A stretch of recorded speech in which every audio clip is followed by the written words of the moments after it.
Welcome to Norman, Oklahoma, home to one of college football's most storied programs. 7 national championships. And while 8 won't be added this year, a Big 12 title is still within reach. It's the last game at home for Oklahoma's seniors. DeMarco Murray and his classmates are undefeated on Owen Field in their Sooner careers. Texas Tech wants to wreck them on senior day, but the Sooners are ready to do the damage.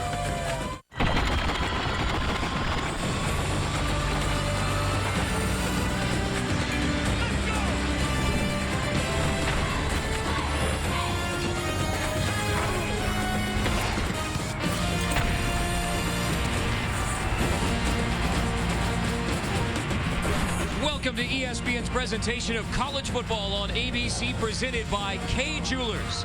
From Norman, Oklahoma, it's a Big 12 matchup as Texas Tech takes on 16th ranked Oklahoma.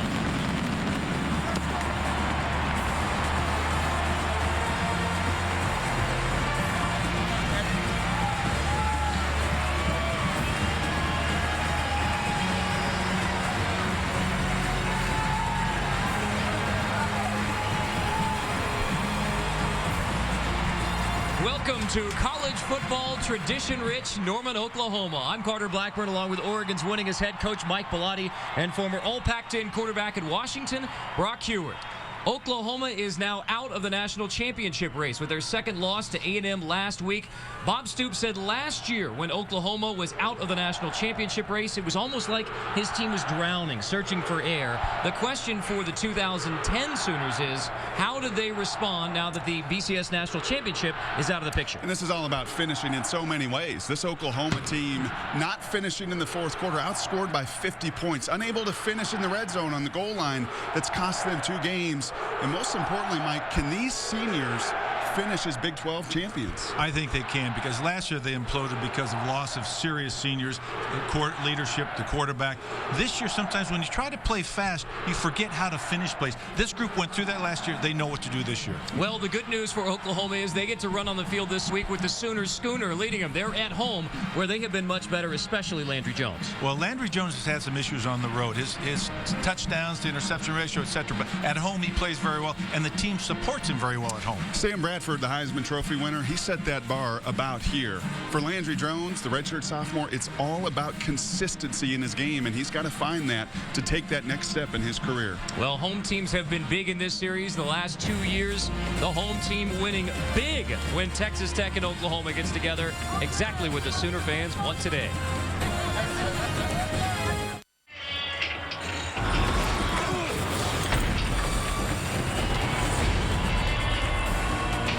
A special senior day here in Norman. 17 players honored their final home game in Norman, Oklahoma.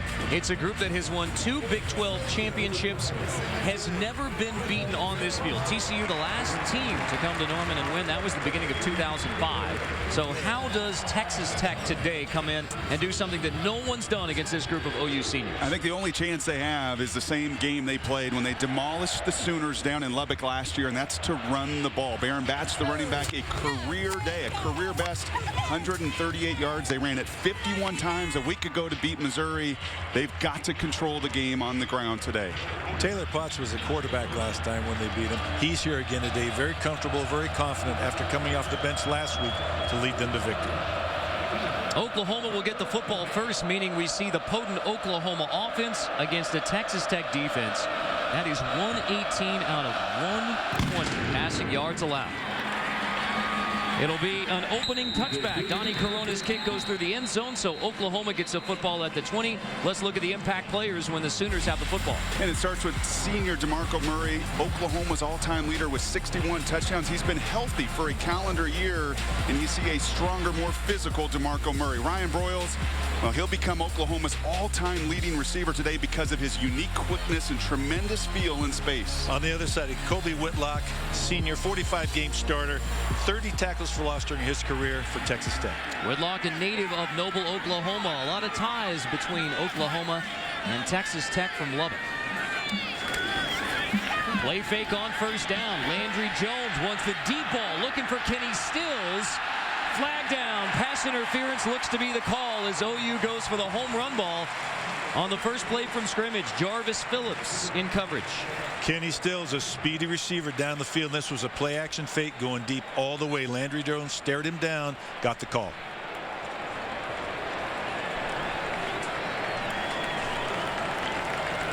Problems with the referee's audio mic, but again, it'll be a 15-yard penalty on the pass interference. That's the rule in college football. And it's true freshman against redshirt freshman. Kenny Stills out of Southern California gets behind the defense. Been a problem for a very young Texas Tech defense, is so many freshmen and redshirt freshmen, very inexperienced. The secondary is all underclassmen. 2 freshmen, 2 sophomores in the Texas Tech secondary.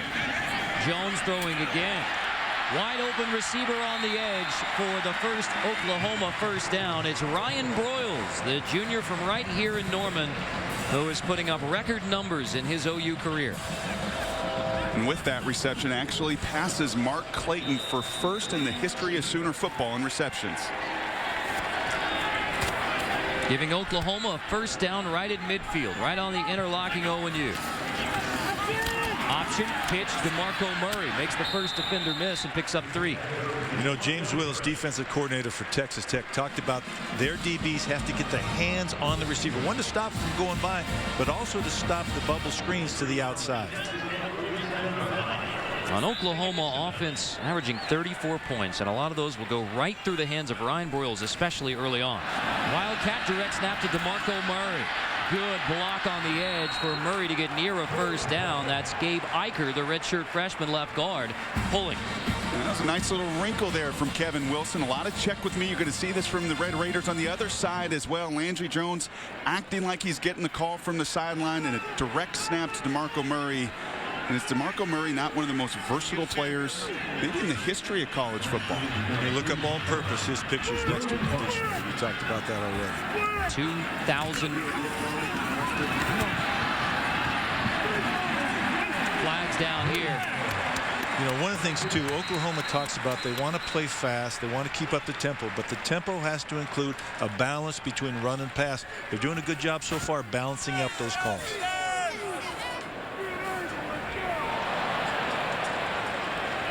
That's a face mask on the defense. The second 15-yard penalty on this opening drive against the Tech defense. No doubt. Yeah. Brian Duncan got the face mask. And Tech's defense talked about they have to stop the run, they have to handle the tempo of Arizona, and they have to play the bubble screen. Those are the 3 elements they feel will give them success today. Oklahoma opening drive, they get to the 21. This has been the problem for OU. Moving the football, but no points. And sure enough, a bungled snap there. Tried to go Wildcat again. The snap was high over the head of DeMarco Murray. The first snap of the game last week went over the quarterback's head, too. So, again, little excitement. The center may have to turn an angle block back, and that makes it tough. Jones on the rollout. Complete on the edge. It's Broyles for a first down inside the 10. I'll tell you what, right now, Tech is not hitting on all cylinders on defense. They're leaving people uncovered in the secondary. They're a little bit confused. They got to settle down. A lot of wrinkles here from Oklahoma. Some Wildcats, some play pass. A shot down the field. I like Kevin Wilson right now, not giving Texas Tech the same look twice. A week ago, 4 times inside the 4-yard line. Only 1 touchdown to show for it. So the Sooners want to punch this in. There's another flag down after a minimal gain by Murray. 2 things they talked about. They got to win the red zone. They've got to get more points per yards. They got a lot of yards, not as many points as they should have for that much yardage.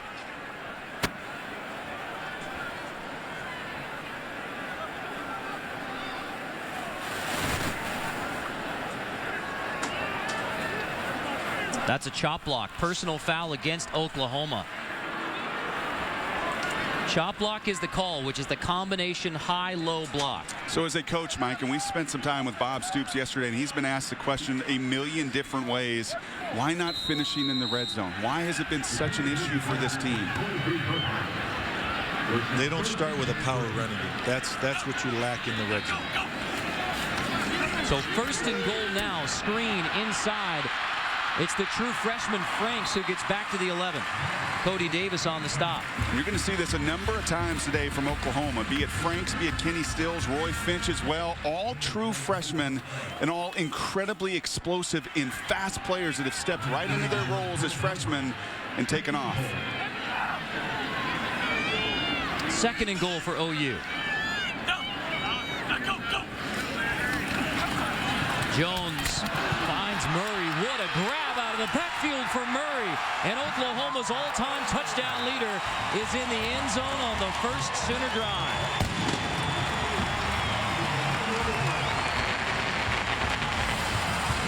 We talked about being healthy for an entire offseason. Murray's been banged up in his career, poor tackling, and look at the leg drive to fight through tackles. If Texas Tech is going to survive 60 minutes today, they must tackle better in space. And great anticipation by Landry Jones. Pressure in his face, threw the ball right on the money, despite the fact there were 2 defenders out there.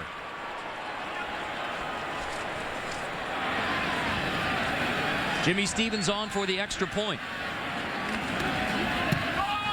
Well, the word around Oklahoma football this week was finish. Finish on your home field. Finish the season. Finish your drives, which is exactly what the senior DeMarco Murray does on Senior Day.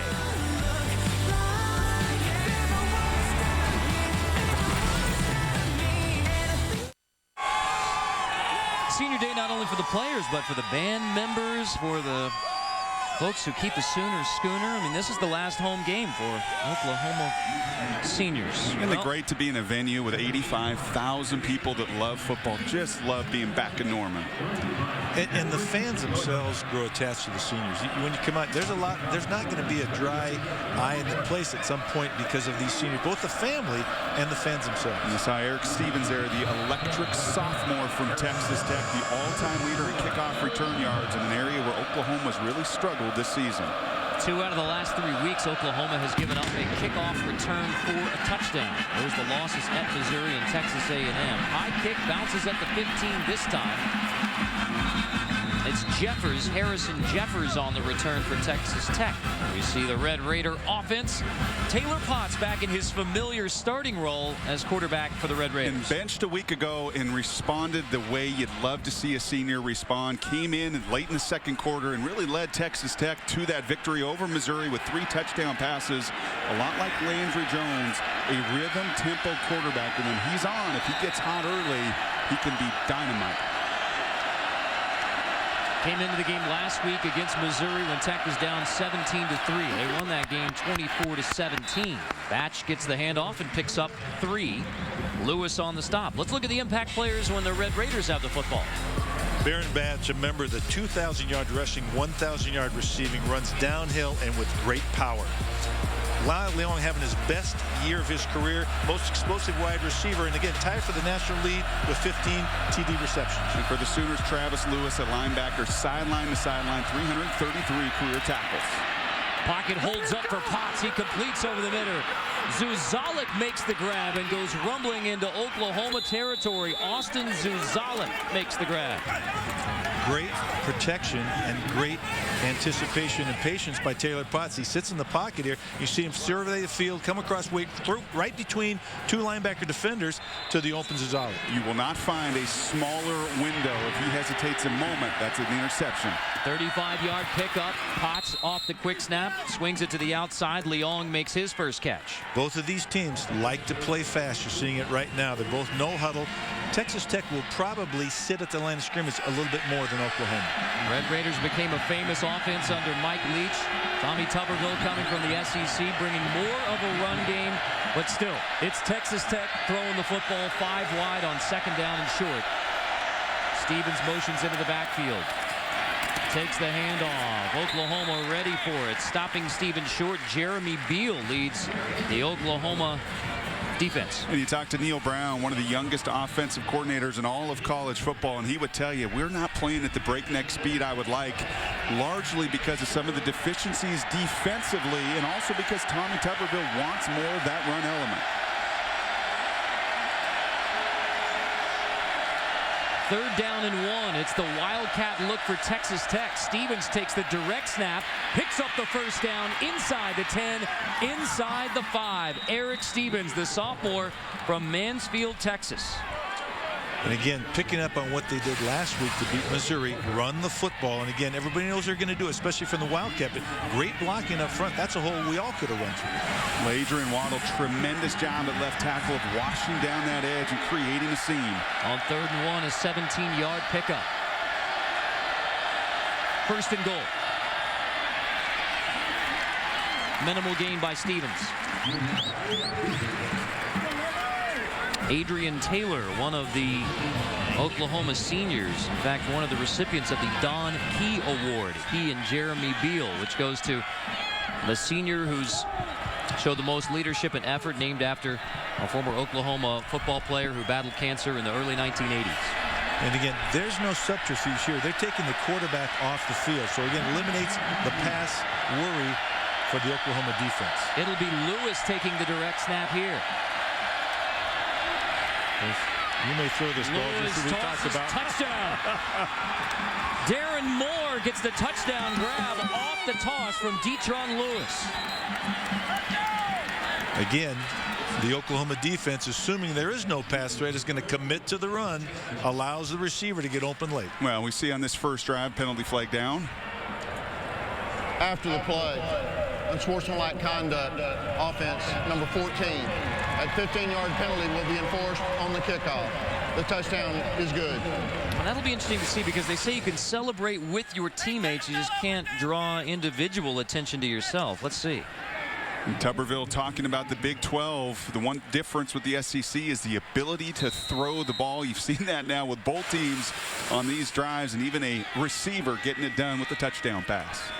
A senior from College Station, Lewis, gets his first career touchdown pass. Touchdown Oklahoma, but the Red Raiders show they can move the football too. Is it the beginning of a shootout in Norman?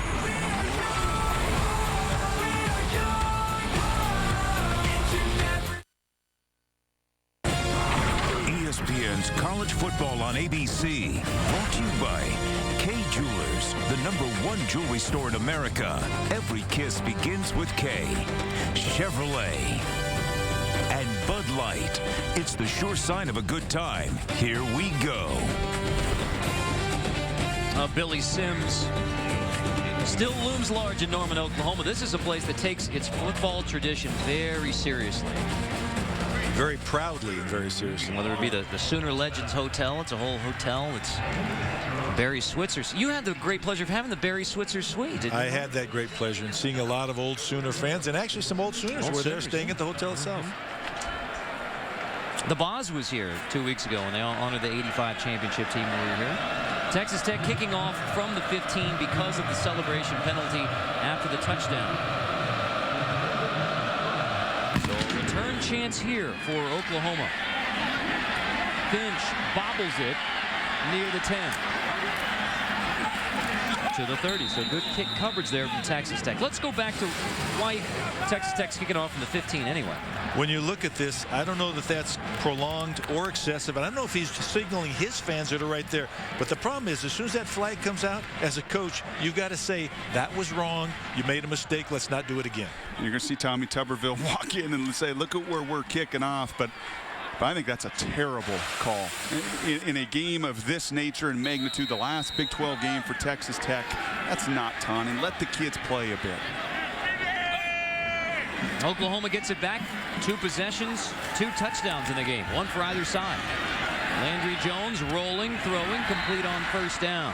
It's Kenny Stills, the true freshman from the San Diego area. Encinitas who makes the catch. Landry very sharp in the opening, as he's been here in his career at home, is such an accurate passer. 4 for 4, very little contact. I think you said it, Mike, discombobulated is Texas Tech on defense right now. A sophomore quarterback from Artesia, New Mexico, has Finch in motion, fakes the give.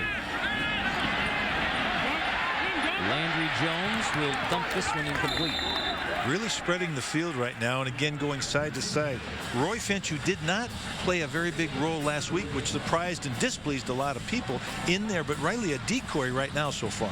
One of the challenges for Oklahoma a week ago, Landry Jones got hit a lot in that first half, shut out at Texas A&M. The Aggies were flying all over the field. Texas Tech better start playing faster on defense. 59 pass attempts a week ago. That's an Oklahoma record, and a loss at Texas A&M. This is DeMarco Murray with a huge hole on the outside. Murray knocked out near the 20. Again, that play set up by the fake to Finch.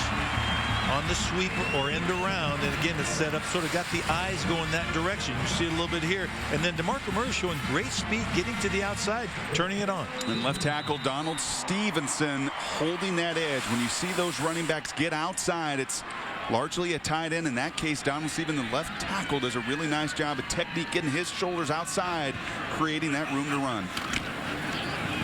Finch on first down. Still fighting after the initial contact. Picks up a couple more after Brett Dewhurst, one of the 3 walk-on players who plays a big role for Texas Tech. This is a defense that is really patched together. Very young, very inexperienced, very light. 12 people injured or hurt over the course of the season. We talked about the safeties playing with casts on this week.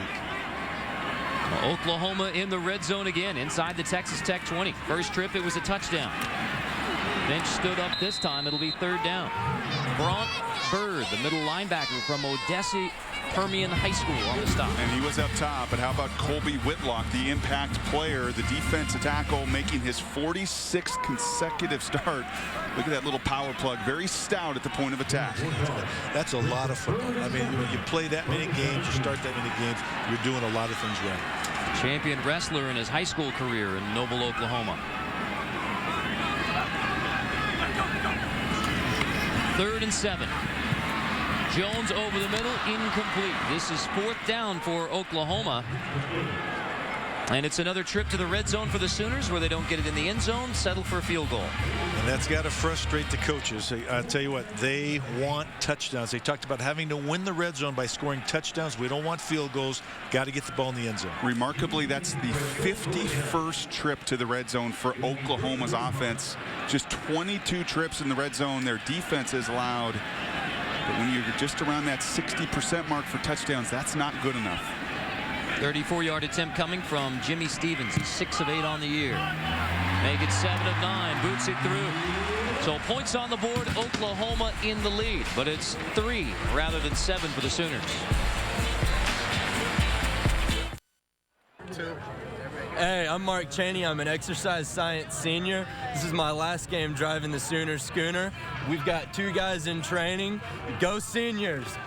Okay. L-A-H-O-M-A. Boomer. Sooner. Boomer. Sooner. Let's get rowdy. Let's get rowdy. Okay. L-A-H-O-M-A. Boomer. Sooner. Boomer. Sooner. Let's get rowdy. Let's get rowdy.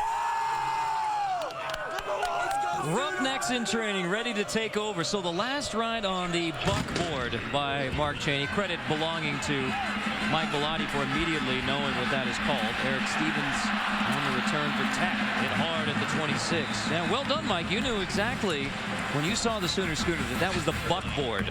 That's how I got to Oregon. You forgot. I came out there. Yeah. I just went a little farther than Oklahoma. Yeah, we learned how difficult it is to travel in and out of Eugene last week. I think the covered wagon might be the best route. Nice job, though, by the kickoff team. Again, a low kick, which has been part of their problem all year long. But that's the only matchup in this game where Texas Tech is ahead. It's kickoff returns. 17-yard return this time for Stevens, who joins Taylor Potts in the backfield. Touchdown drive. First time the Red Raiders had the football. Stevens cuts it back to pick up a few. Texas Tech in the white helmets today. They debuted those earlier this year against New Mexico. Back in the 70s, 74, they wore a white helmet with a red face mask. They've gone with the black face mask in the 21st century on the white helmets. On second down, Stevens misses the pass.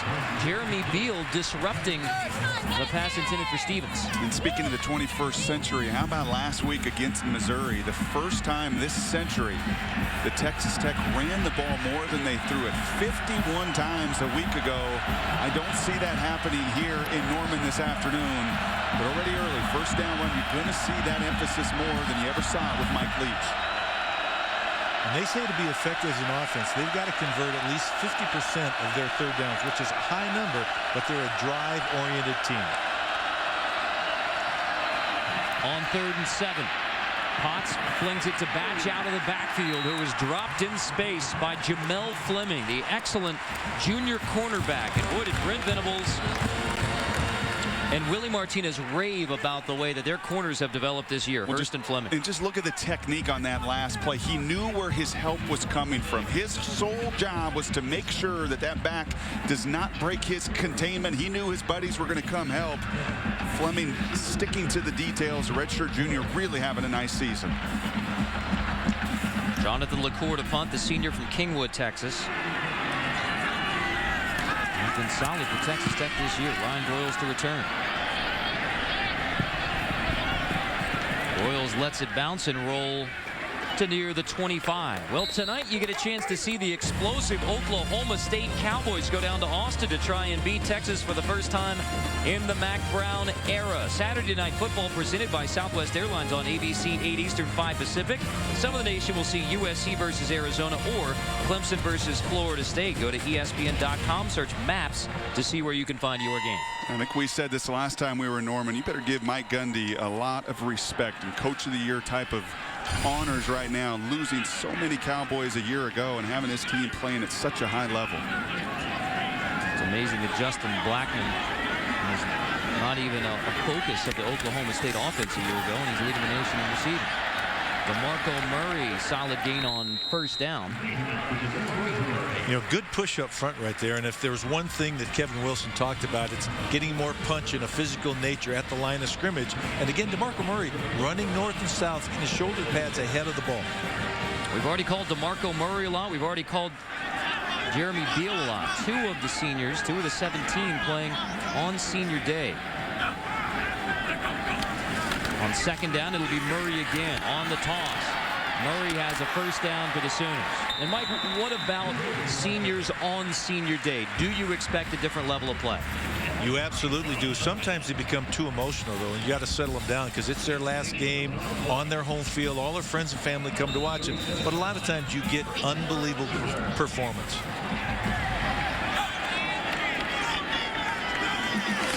Direct snap to Murray as Landry Jones goes sneaking away from the center, and Murray picks up about 3 more. Not exactly the fourth grader taking the football directly from the center and walking through the defense, but still sneaky. And now 10 runs to 7 passes for Oklahoma. To your point, Mike, trying to establish that line of scrimmage, because when they run it, that is when they get into tempo, and that's when they set up their play action pass.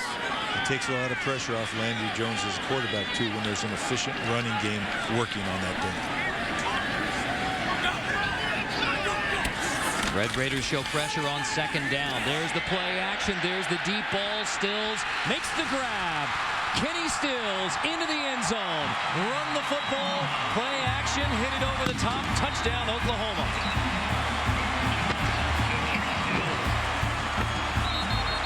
And I was going to add that when you run the football, it sets up the play action. Same play they opened the game with. This time they get it clean. It's not rocket science. When you get that run game going, you start to impact the game at the line of scrimmage. It softens the defense. After the play, unsportsmanlike conduct, offense, number 4. That 15-yard penalty will be assessed on the kickoff. The touchdown is good. Kenny Stills spiked the football in the end zone. Both head coaches have let their young guys know we can't afford this in our kickoff coverage game. Well, you don't like to kick off 15 yards back, I guarantee you.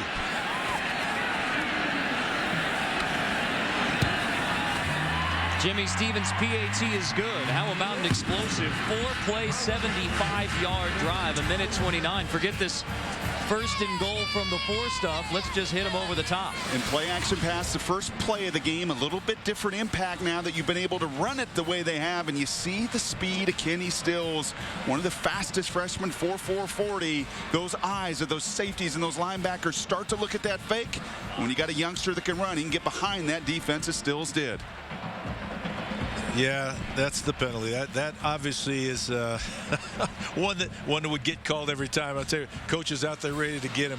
One of the things, too, the coaches at Texas Tech talked about the lack of depth and the lack of experience in the secondary, trying to keep their eyes right. And, again, knowing who to key and making sure where the ball is. So we've had already 2 celebration penalties called.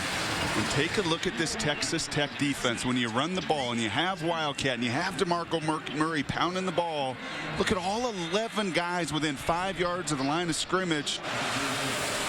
And Stills, as I said, has the kind of speed to get behind that defense. Is that an automatic play action almost when you see them loaded up like that? For Kevin Wilson up in the booth, but not down on the field. He just guessed right. Stevens to near the 40. We check in with Robert Flores in New York. All right, Carter, Taco Bell studio update. All the controversy surrounding Cam Newton, but he puts Auburn on the board first with his 31-yard touchdown run. Initially ruled down at the 1, later reversed upon review. They lead 7-0. Meantime, Penn State touchdown pass. They've gone ahead of number 9 Ohio State 7-3. And this late update, I've just been flagged for excessive celebration. Guys? Well, Robert, you join the club. Yeah, exactly. Contain yourself in the studio, Flores. Celebrate with your teammates next time, Robert. On first down, Potts flings complete to Detron Lewis near a Texas Tech first down. We saw the highlight of Cam Newton there. I want to ask you guys, is there an impact on the field for Cam Newton and Auburn with all that they've gone through this past week? Well, if there is, it starts with him. It's all about him handling that distraction, because I can imagine those coaches and players, and you've seen it this week, Mike, are going to rally around him. I think there's some frustration on his part and his family's part, obviously, if there's no involvement. But I think everybody else just say, let's go get the game. Let's play football, do what we do. Potts pass knocked away, intended for Lewis. It was Fleming in coverage, and there again is Jamel Fleming. We saw Oklahoma a few weeks ago against Colorado, and we raved at these cornerbacks' defense. And Willie Martinez, the old Georgia defensive coordinator, has been brought in here as a secondary coach, and Brent Venables raving about the high level he's got these corners playing, sticking to the details, route recognition, and playing well beyond their experience level. Potts swings it to the outside. Leong makes the grab. There is a lot of excitement about the young defensive players. Hurst is a sophomore. Tony Jefferson, who plays the Roy hybrid position, true freshman. A lot of excitement about some young defensive players for OU. Oklahoma's team is young overall. This is great for the future, and it's tough right now. There's some growing pains involved, but this is a team that's going to have its say in the next couple years. Sooner defense trying to get a stop here on 3rd and 5. Texas Tech 1 for 2 on 3rd down so far.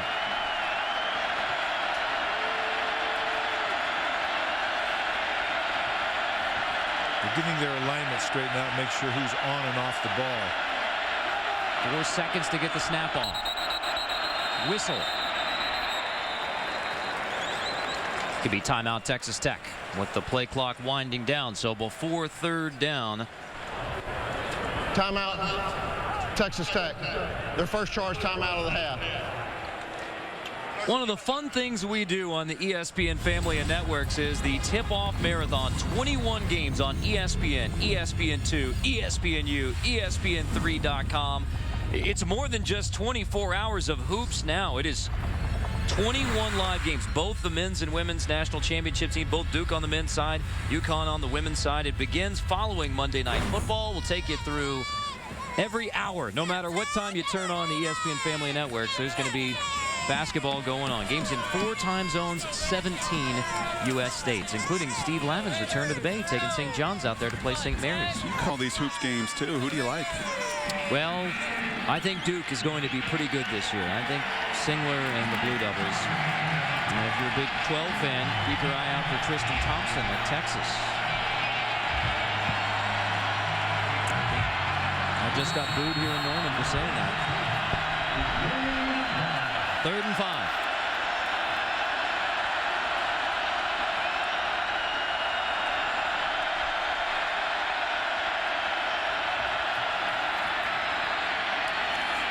Complete. Close to the first down. It's Swindoll who makes the grab short of the first down. So what do you do with your defense that has been so problematic this season, Mike? Do you go for it here? It looks like they are, and it doesn't surprise. It's sort of like Mike Leach, sort of like his predecessor. I mean, they'd go for it just about anywhere. And again, this is obviously a situation where it's way too long. It's a little why punt the ball back. They haven't stopped Oklahoma yet. Oklahoma scored every possession. I go for it because I want my best unit on the field, and that's your offense. That's your fifth-year senior. It's the way you pitch and catch. Your defense, you've already seen give up 17 points. I like this call. Play clock winding down again. 4th and 2. 16th time Tech goes for it on 4th down this year. Pass is batted and incomplete, and the Oklahoma defense stops Tech on 4th down.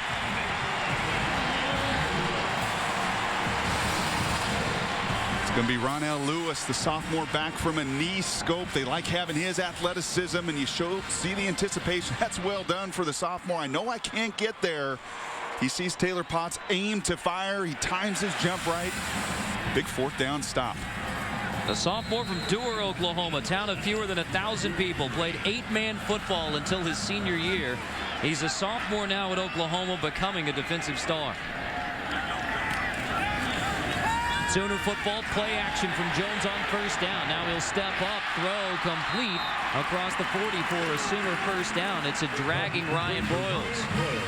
And again, Landry Jones, the combination of play action, moving the pocket, has bought him a lot of time today. He's using it very well to allow his receivers to get open down the field. Man, zone, 8 men in coverage, blitz, nothing working right now for Texas Tech.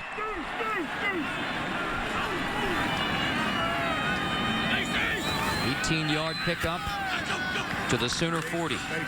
Jones hands off to DeMarco Murray, trying the stretch on the outside. Trey Porter, the true freshman from Midwest City, Oklahoma, only about 20 miles from here in the Oklahoma City area, makes the stop. And we had that good shot of those safeties around the line of scrimmage. Porter, that safety, remember the last time on that play, Murray able to get outside on the edge. That time those safeties come up to defend. And Porter able to bring Murray down. They like Trey Porter. They think he's also their best cover guy in the entire secondary. As a true freshman. Play fake on 2nd down. Jones out of the pocket. Flings complete. DeMarco Murray for a positive gain. Murray finally dragged down about 3 yards short of the 1st down. Bird makes the stop. Saw some of the NFL scouts yesterday here in Norman looking at film, and you see Murray limping on. You don't like to see that. A guy that's been so beat up in his career, but a lot of them raving about Murray's versatility, and at the next level, boy, that plays right into a 3rd down back, willing to run, willing to pass protect, and able to catch the ball as well. Oklahoma's all-time all-purpose yardage leader. Play fake on 3rd down. Jones rolling, finds Finch anyway, makes the grab, but looks to be a yard short.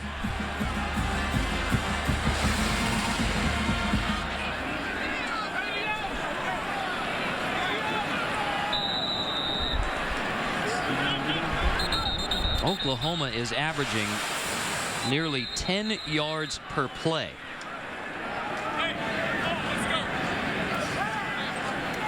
Looks like they're working on Murray on the bench. You hate to speculate, as I talked about, as an impact player. He's been so beat up through his career here in Norman. A player down as well, and that's unfortunate. It's Brian Duncan, probably the most productive, right along with Colby Whitlock, productive Texas Tech defender. But Murray has trained so hard this offseason, really wanted to get himself. You talked about these seniors sometimes being too amped up. Well, he saw the finality of his career and got himself in the best shape. You just hate to see an injury. He's been healthy from January basically until now, and that's been the longest stretch where DeMarco Murray has remained healthy during his Oklahoma career. And the coaches say seeing finally what a healthy DeMarco Murray can do, and that's put up pretty incredible numbers. Well, and people don't understand, you don't get healthy during the season. You don't get stronger during the season or faster. You do all that in the off season.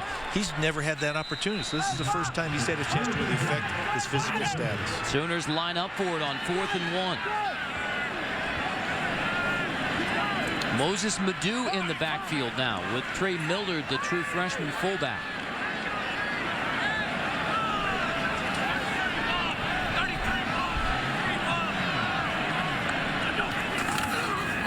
Madu gets it on 4th down. We'll see where his forward progress was stopped. Tyrone Saunier makes the tackle, but Madu appears to pick up the first down with the forward progress. And he's a bigger back. He was their power back before, but he had some problems with fumbles and got pulled from the lineup. I'm always uncomfortable with a double check with me situation in those fourth down. Credit that offensive line of holding their water. Often when you get those big guys ready and ramped up on a 4th and 1 opportunity, you hate to have them sitting there with their hand on the ground. But the veterans up front got it done. That may have been a no-play situation, though. Oftentimes, they will not give a play for that exact reason, because you don't want them getting antsy about the snap count. So you wait, you survey the field, and you actually give the offense a formation, but absolutely no play. Gaylord Family Oklahoma Memorial Stadium is pretty quiet right now for a place where the home team is up by 10 points and driving. And Finch back in the game, who was one of their most explosive playmakers. Exactly even rush and pass from offensive coordinator Kevin Wilson and the Sooners. Roy Finch in the backfield, DeMarco Murray on the Oklahoma bench. Finch breaking through tackles. The explosion from the true freshman from Florida for an Oklahoma touchdown. Did I say one of their explosive playmakers? 29-yard touchdown run. First touchdown of his career. Of his Sooner career. You don't see him spiking that ball. He saw the tongue lashing that Kenny Stills got. Acted like he's been there before, celebrating his first. And that was out of the pistol, which gave him a little bit. They talk about the power run, the downhill run that you get from that formation, which he took advantage of in that play.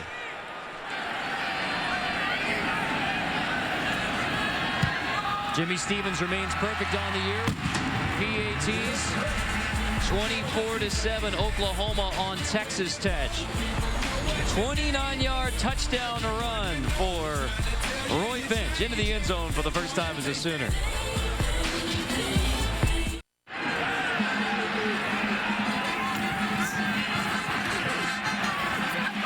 Kickoff. Texas Tech. And Eric Stevens takes a short kickoff to the 30. There is a flag on the play, so it will be Texas Tech getting the football now on offense. And a flag that I'm not sure what it is. We'll see probably against the return team, it looks like. During the return, holding on the return team, number 2. 10-yard penalty from the spot of the foul. It'll be 1st and 10. One thing that has hurt Oklahoma over the course of the season is the short kickoffs, as we talked about, but it also disrupts the timing of the return team, because it's hard. You're set back, and they may end up moving those people up a little bit to get better blocking angles as the course of the game continues. 31 points on the board with 18 seconds to go in the first quarter. This is Big 12 South football. Potts and the Red Raiders take it from the 16.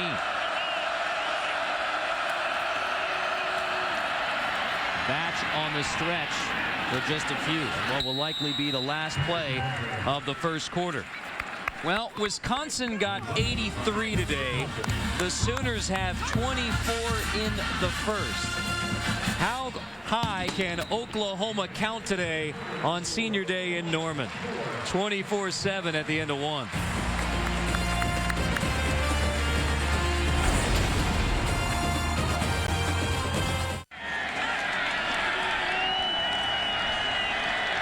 Three touchdowns today for Oklahoma. DeMarco Murray has one of those, and he is presently on the Oklahoma sideline. Texas Tech football. Taylor Potts from the shotgun on 2nd down. First play of the second quarter. Batch bounces off a would-be tackler, and Baron Batch, the senior from Midland, out to the 42. Let's go back to DeMarco Murray and what his issue may be. It looks pretty clearly, you know, and I know, Mike, we've seen this a few times. That's a rib injury. And hard to see exactly where it happens. Maybe the twist and sometimes the cartilage and everything else in there. That's a painful injury. After a 24-yard pickup, minimal gain by Crawford as we check in with Robert Flores. All right, Carter, New York Life studio update, and Georgia has gone ahead of number 2 Auburn. Aaron Murray, second touchdown pass of the day. This one to Sean Chappis, and it came right after Cam Newton was intercepted. Penn State also leads number 9 Ohio State 14-3. So a couple of upsets brewing right now. You gotta love the chaos in November. Oklahoma fans not loving that they are out of the national championship race in November with the loss a week ago to Texas A&M. Potts flings complete to the outside. That's Alex Torres who makes the grab, the sophomore who is coming back from an arthroscopic knee surgery 9 days ago, which is a pretty amazing recovery. And Neil Brown talking about the spark that he can provide in the offense. You see a little bit of play pass as well. The eyes go inside of Oklahoma. Torres does a nice job plucking that ball out of the air. I'll just say, look at the quarterback keeps the ball. I know we talk about that. The difference between a Tommy Tuberville offense and a Mike Leach offense, the quarterback will keep the ball. They run the zone read, and he truly reads it. The defensive end comes down, forgets about the quarterback, may keep the ball, takes it outside, does a great job. And that's Jeremy Beal who says, you got to be kidding me. I played Texas Tech for 4 years. Their quarterback never runs. And the senior Beal gets beaten on that play. From the Sooner 29. Jones over the middle. Incomplete now. Incomplete. Potts. Pass incomplete at the 20. Hard to tell whether he caught that ball or trapped it against the ground. Let's see if we can get an angle here. And the ball's loose, hits the ground. Good call by the officials. And that's Zuzalik, the intended receiver. Those are the plays on the road that Texas Tech has got to make. The previous play is under further review. They're going to look at it even more and validate, hopefully, what we saw up here. Now, Mike, you touched on it with the zone read there and what Texas Tech will look like, especially offensively, with Tommy Tuberville as the head coach. How different do you think Tech is right now? How different will they be in the years to come? Well, there's two things. One, they want to have balance on offense. So they want to run the ball 50% of the time. And again, with Mike Leach before, the run was an afterthought. They were comfortable throwing it 60 to 80 times if they needed to. The other thing is Tommy Tuberville is a defensive coach. He's going to recruit to defense. He felt coming in that they had not recruited necessarily defense. They just taken some people and put them over there, and they wanted to win by outscoring people. He said the comparison between the SEC and the Big 12 is in the SEC, you run the ball and you play defense. That's how you win. In the Big 12, you throw it, you run it, you play defense, and you have speed. So it was very much a compliment towards this new league for him. And I think pretty clear here, guys, on a number of replays, when that ball makes contact with the ground, as we've seen it really best illustrated on this replay, hands not underneath the ball, the tip of the ball into the ground. Can't imagine that this is overturned. No, you can't trap the ball against the ground and come up with it. And again, he did not have he didn't have control going into the ground. Yeah, actually, that's a great job of the umpire getting down.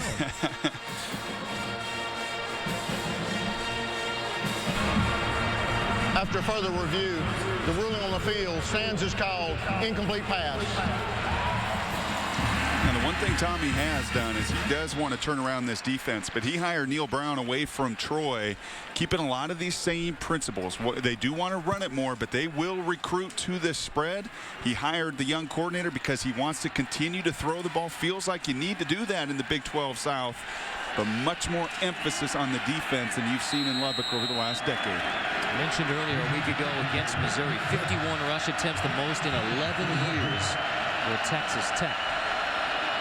But 5 wide, empty backfield here on 2nd down and 10 inside the Oklahoma 30. Sooners show pressure. Taylor Potts' pass is caught by Eric Stevens, the sophomore all-around back for Tech. The other thing last week, and we talked about this against Missouri, their defense held Missouri 1 out of 12 on 3rd down conversions, 0 for 2 on 4th down conversions. So they're making a difference in just the mentality of the defense in big games. Potts took a hit at the end of that play as well. I That's your kickoff returner / running back, showing how well everybody catches the ball for the Red Raiders. Running on 3rd down, Stevens appears to be a yard short. Beal makes the stop. Jeremy Beal having a great start to his senior day. This is one of the challenges with every spread team in America, and where Oklahoma, as we saw in their 4th down, could put a fullback in the game and run it at you. What can Texas Tech do without a fullback on the roster? Really no tight end other than Adam James, a smaller tight end. This is one of the challenges in the spread offense. 4th and 1 for Texas Tech. Already a 4th down stop by the OU defense today. Potts is going to throw on 4th down if he can get it off. Potts takes the sack. OU comes up with a stop again. It's Jeremy Beal, the senior on senior day, with the 7th sack of his final year with the Sooners. You'd love to be able to find a way to run it downhill. When you've got to throw, you're playing right into the strength of the Sooner defense.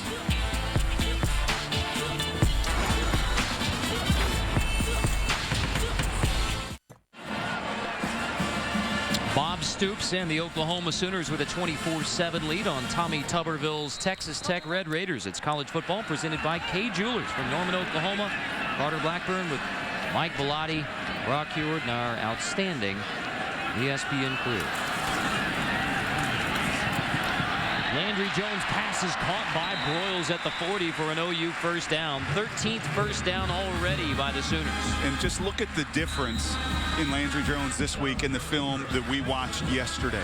A comfortable pocket, comfortable throws. The jersey clean, not getting hit. And when he can set his feet, he is deadly accurate. Play fake. Jones pressured and sacked on 2nd down.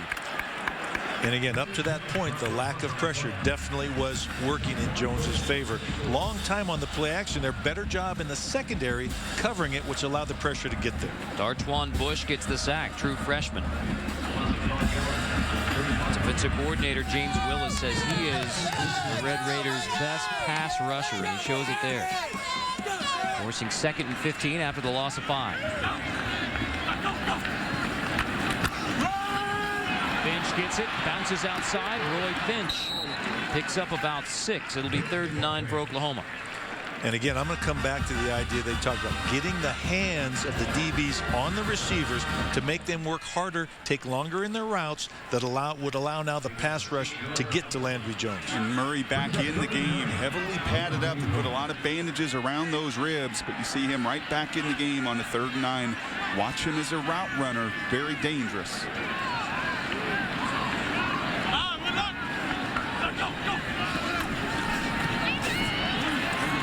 Time to throw on 3rd and 9, out of the backfield. First down for Oklahoma. It's Cameron Kinney who makes the catch inside the Texas Tech 30. And look at the influence that DeMarco Murray has as he checks down. He's going to come right over here in the middle, and you're going to watch the play right over the top. Look at the emphasis with the defenders as they suck up on Murray. Allow that throw right behind him. 30-yard pickup. Landry Jones flings it long. Broyles makes the grab. Touchdown, Oklahoma. An awkward landing for Ryan Broyles on his 91st catch of the season. That's a school record. Well, welcome to the Big 12, freshman Trey Porter.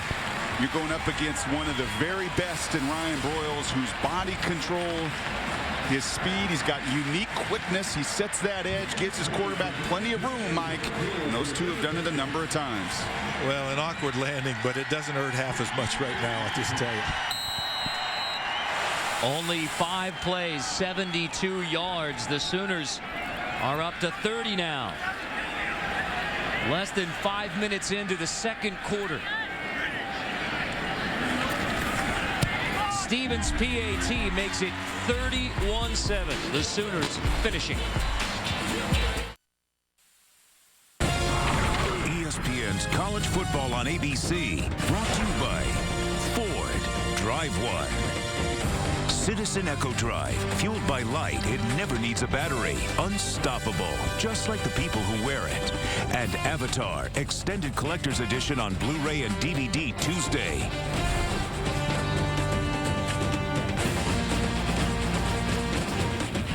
I'm here in the ExxonMobil Lawrence G. Rawl Engineering Practice Facility. Just like the football team has a practice field, this is a place where students can share ideas in robotics, drilling, and racing technology. OU is about doing our best so we can be our best. Welcome to my university. Great engineering tradition here. The school goes back to 1909, first graduates in 1910. Engineering practice facility is the first of its kind in the nation. Well, if Oklahoma is all about being their best, their offense right now through the first 20 minutes has been dominant. 300+ yards. And how about Landry Jones? Landry Jones start 12 of 14, 222 and 3 touchdowns.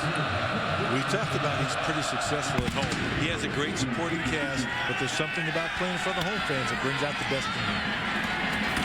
Jeffers on the return for Texas Tech across the 30 to the 32. Big numbers on the scoreboard for Oklahoma. And as we look at our Pacific Life game summary, there are big numbers everywhere for the Sooner offense. The average yards per play, 11. After the play, personal foul, unnecessary roughness.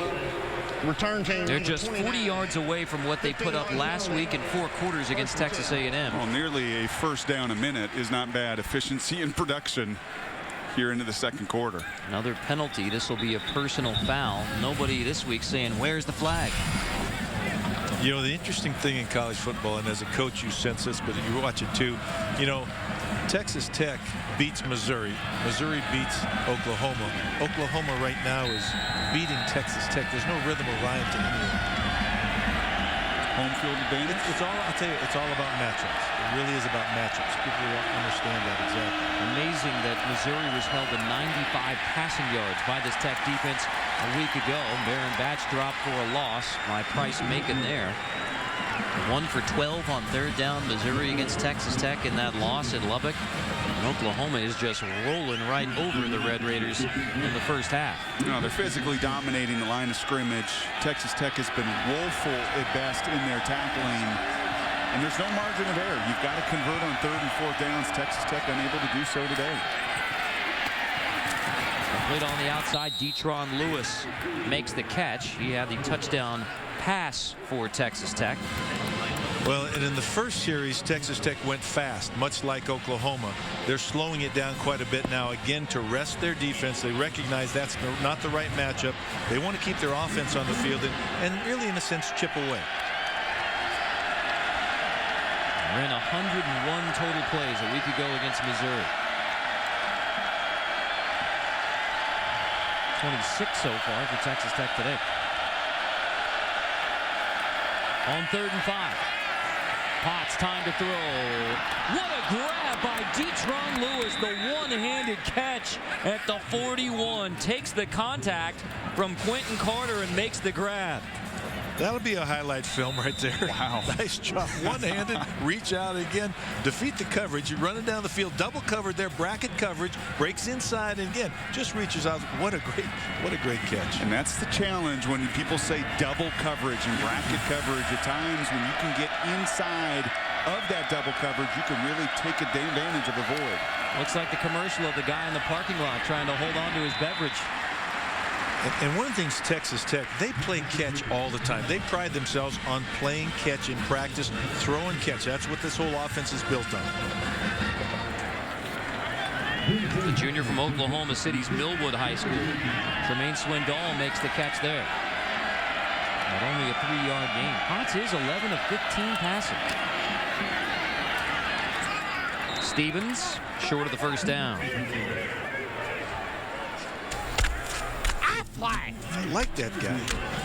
When is the last time Oklahoma lost 2 consecutive games in a season? That is our Aflac trivia question, as Taylor Potts tucks it and runs for a first down. So again, last time Oklahoma lost 2 consecutive games. When's the last time it happened?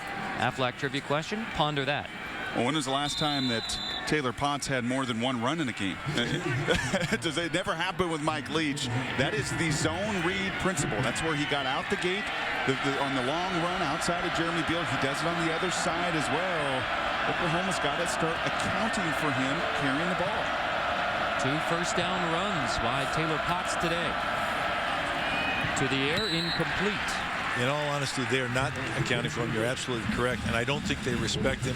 I don't think they're going to worry too much about it. In all honesty, they're going to dare him to run the ball and to beat them because they're more worried about the running backs right now than the quarterback carrying the ball. And that first down pass, Neil Brown talked about Taylor Potts. If they had a chance today, had to be really accurate, and you just can't afford a miss like that on first down. Lewis on the screen on the outside. Complete, well short of the first down. When you are a possession-oriented team, and that's how Neil Brown described his offense, they lack the home run hitter in the big play. You've got to be so efficient as a passer. That's why Taylor Potts was benched a week ago. And now you see 3rd and 6, 3rd and 7, much more difficult than if you can get that first down and early down completions. Call this 3rd and 6.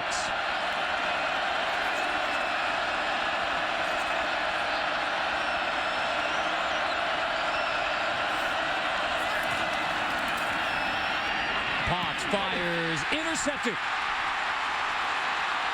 Pass is picked off. It's Quentin Carter who has the interception. Correction.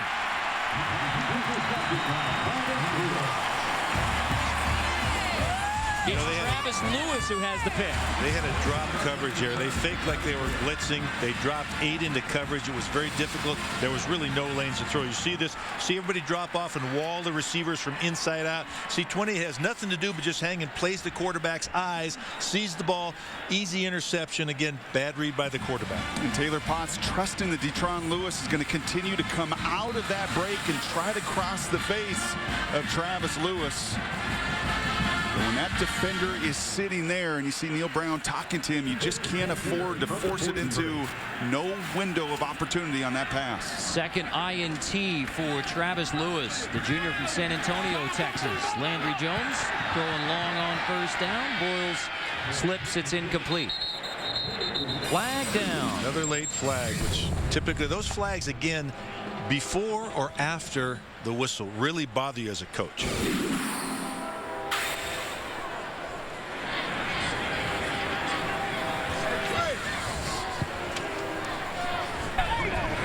After the play, personal foul, unnecessary roughness, offense, number 76.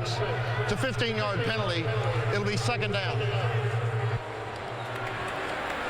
So that is now 3 penalties against Oklahoma for 45, 5 against Texas Tech. Ooh, that's Jarvis Jones. You don't like to see that. That is completely uncalled for on Sam Fihoko. That's how significant leg injuries occur. No place for that in college football.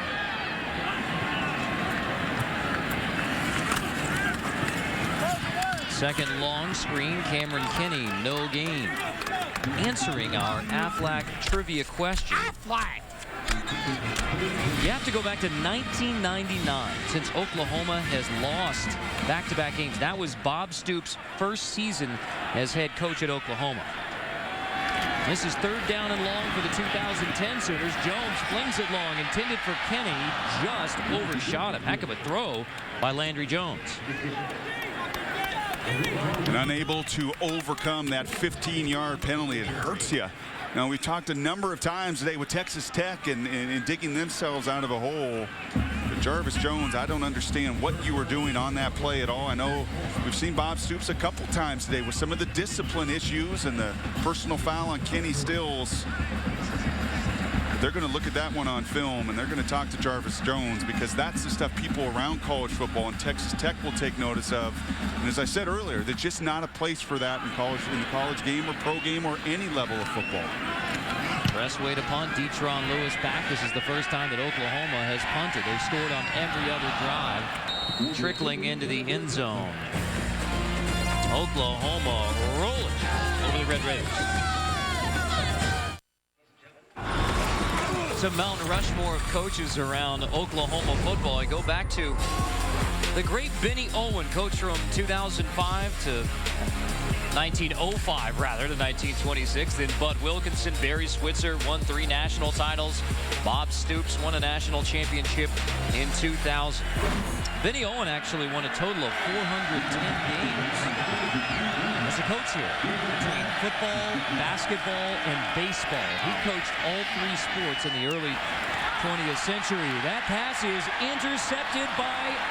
It's incomplete. Almost intercepted by Quentin Carter. Quentin, I'm trying to give you a pick today. And that one was nearly an interception, incomplete pass. And it's good protection. We've talked about that a number of times today. And that's an accuracy issue.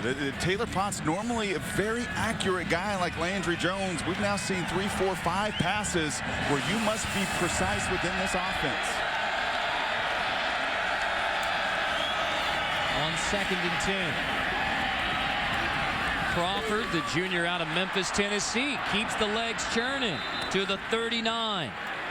You know, Texas Tech plays on artificial surface. This is their 6th game on the road on grass. And a couple times they've slipped down. He almost slipped there, but actually helped him because he slipped, stopped people from coming after him, and then got about 10 more yards after contact. Well, I'll tell you, all 3 backs, Batch, Stevens, Crawford, these guys can run through tackles. I think Oklahoma assumes if they get there, they're going to bring them down. They've got to wrap up, be a little more fundamentally sound tackling.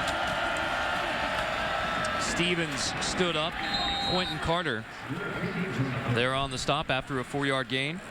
And again, they're running the zone read. We keep talking about this because the quarterback can keep this about any time he wanted. If you watch here, just see what his reaction is. It's where his eyes are at. There he plays it actually pretty well. I would have had a give there for sure, but they have not respected the quarterback keep all day long. It's 2nd and 6 with Taylor Potts, senior out of Abilene, Texas. Setting up the screen, throws it back. Batch makes the grab. There's the slip. He's going to lose it after the catch on the screen. Well, he's a part-time superhero and a dad, but now his secret identity has been exposed. Will his fight for justice jeopardize the lives of everyone he loves? Michael Chiklis stars in ABC's No Ordinary Family, all new Tuesday, 8, 7 Central on ABC. Taylor is down on the field. That's Adrian Taylor, the senior out of Mansfield, Texas, one of the real leaders on this Oklahoma team and on this Oklahoma defense. In fact, he and Jeremy Beal sharing that Don Key Award, which is given to... And that's unfortunate. Adrian Taylor, a guy that suffered a really catastrophic dislocated ankle in the Sun Bowl a year ago, has come back, as you said, Carter, to be a real leader. And now again, looks like they're working on the lower leg as he's gotten himself back from really a gross injury a year ago.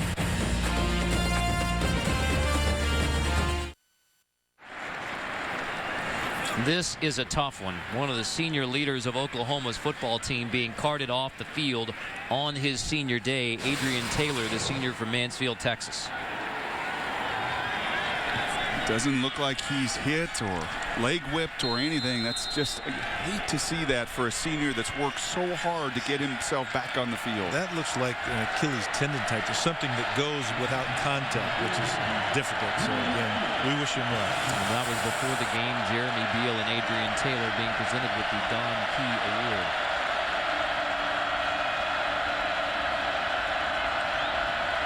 This is 3rd down and 8 for Texas Tech.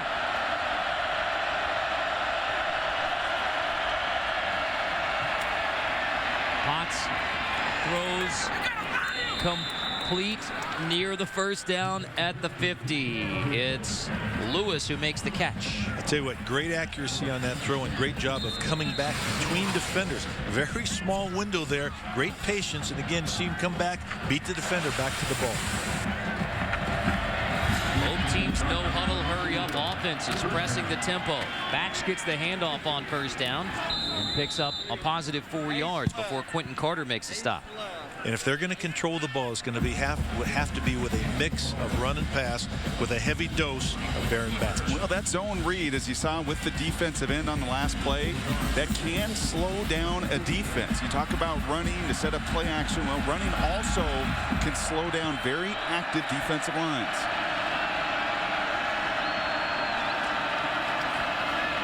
Watch the throw on 2nd and 6. Off the hands of Tremaine Swindoll. Nice job. They brought some pressure, and he threw in the void. But you're right. The other thing about the zone read, it'll keep the defensive ends from just pinning their ears back and coming after you. So, again, it'll help you even in the pass game.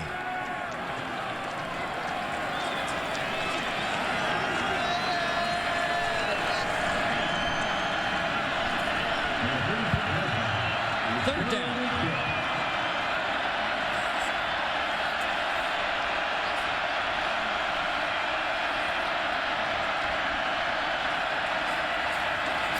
Long drop for Potts on 3rd and 6 over the middle. It's Batch out of the backfield. Wrestled down short of a first down. Austin Box makes the stop. The middle linebacker who is coming back from a serious back injury.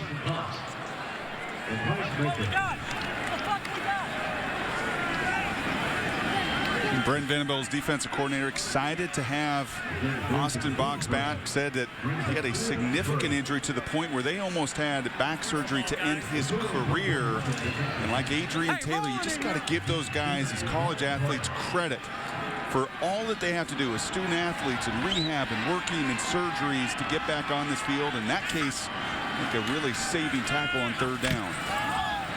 McClure hangs the punt high. Ryan Broyles make the fair catch at the 16. 10th time that LaCour's punted inside the 20. Well, tonight the ball coach back in Gainesville. The SEC East title is on the line. College football primetime presented by Hampton Hotels on ESPN tonight, 7:15 Eastern. This should be a fun one. A tough dose, though. South Carolina 0-12 all-time in Gainesville. That's a rough one for the old ball coach. And South Carolina has never won the SEC East, never played in that championship game. Would be quite a statement for Steve Spurrier and a step forward for his program there if they can find a way to win tonight. On 1st down, Finch gets the handoff, tries to stretch it to the outside. But Trey Porter is there waiting for him. No gain. So a couple guys who are going to get to know each other over the next few years. Finch, the true freshman running back for Oklahoma. Trey Porter, the true freshman safety from Midwest City, Oklahoma, just up the road. And the Red Raider defensive secondary. Jones to throw off the hands of Stills. There was contact, but no flag. That jersey was stretched just a little bit prior to the catch. I'll tell you what, I think he got away with one on that. Jarvis Phillips might have been just hanging on just a little bit. Did a nice job of setting it up there. Again, you can watch right here. Wouldn't you like to see him threaten a little bit more off the line of scrimmage? I would. He has to get the guy's momentum going, have him shift his body weight, then make that move. Quickly to 3rd down. Jones to throw. Finch incomplete. Trying the wheel out of the backfield. Well, when you have a quick tempo, no huddle team, you can go 3 and out very quickly, which is what Oklahoma does here. And that's back-to-back stops for Texas Tech defense. And I'll tell you, you look statistically at Texas Tech, and they've been in nearly every game this season. There's been a quarter in each of their games where they've given up 21, 24, 21, and then they have found a way to settle down a little bit. So if they could put a drive together, score a touchdown here going into halftime, at least their defense can go in knowing they've stopped the Sooners back-to-back occasions. And they've come from behind on 2 or 3 different occasions this year by multiple 2 and 3 scores to win games. Including Missouri a week ago. Tigers were up 14-0. Tech came back to win it. But this is a 31-7 lead for Oklahoma nearing the end of the second, which means a halftime report brought to you by Capital One is coming up. Robert Flores will get you updated on everything going on around college football, including the Georgia-Auburn game and the TCU-San Diego State game.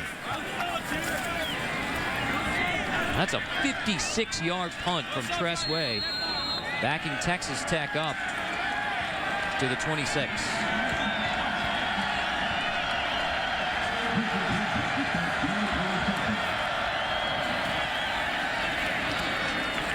Stevens gets only a couple. And again, Texas Tech demonstrating some patience. They're coming out running the football. And again, they want to keep balance. They want to keep the Oklahoma guys up front from pinning their ears back and coming after the pass.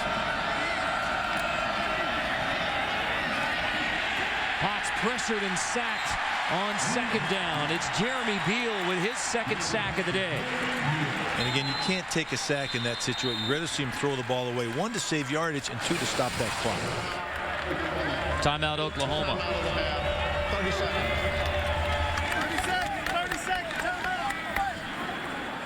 Let's take a look at the BCS standings, brought to you by Discover. And there's some intrigue right now with Auburn trailing against Georgia. TCU with a missed extra point, down by 1 versus San Diego State. And I'll tell you, Georgia is a very different team with A.J. Green. It's helped a young quarterback. They've won 5 of 6 games. Does not surprise me at all that Auburn, who's had some difficulty within their secondary, is struggling a bit with the Bulldogs. And really, amidst all of this controversy and all of this talk and all of this speculation right now, that is the Auburn football program. How about TCU, the last team to win on this field as a visitor in 2005, first game of 2005. Brady Hope at San Diego State has assembled a dynamite staff around him. On third down, out of the timeout, Lewis makes the catch for Texas Tech. Well short. Oklahoma's going to get the football back with over a minute to go. Brock, you're right. Al Borges, their offensive coordinator, Dan Ferrigno, their receiver coach, both worked for me at different times at Oregon. And then Rocky Long was the head coach in New Mexico, was a great defensive coordinator at Oregon State for a long, long time. That staff is for real. The other thing, too, is just having that game be close certainly is going to help Boise in this whole thing. Yeah, you would think so. And TCU coming off of an emotional, enormous victory on the road a week ago at Utah. And how many times in college football when you're dealing with 18 and 22-year-olds, and you did it, Mike, and you tried to talk to them and emphasize, to come back. You see these gray hairs? That's you're right. I tried to talk to them way too much. Go ahead. I'm sorry. Well, just to come off of that kind of victory and face San Diego State, who's respectable, who's had some nice games, who's leading the Mountain West in many statistical categories, that sense of urgency, and to do it week after week after week, which you have to do where every week matters in college football.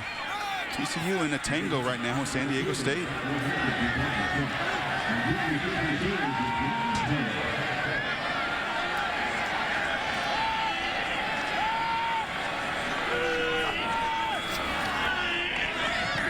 LaCour hangs the punt. Ryan Broyles going to take it at the 35 and attempt to return this one. Gets about 10 on the far sideline.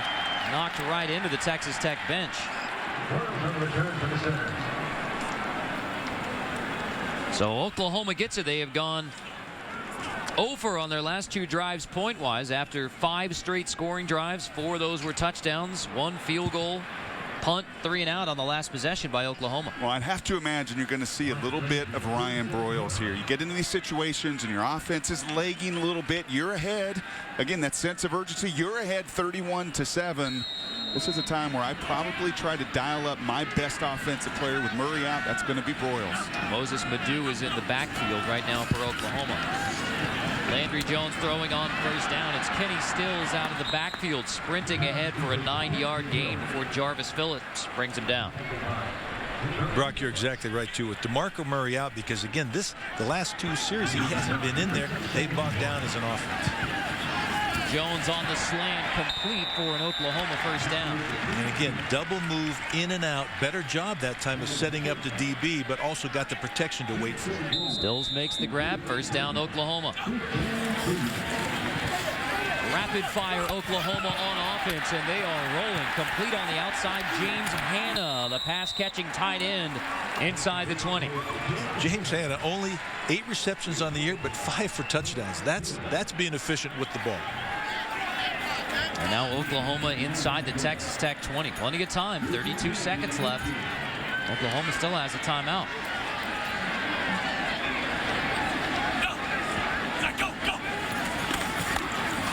Jones pumps, looks back, pass caught, touchdown, Broyles.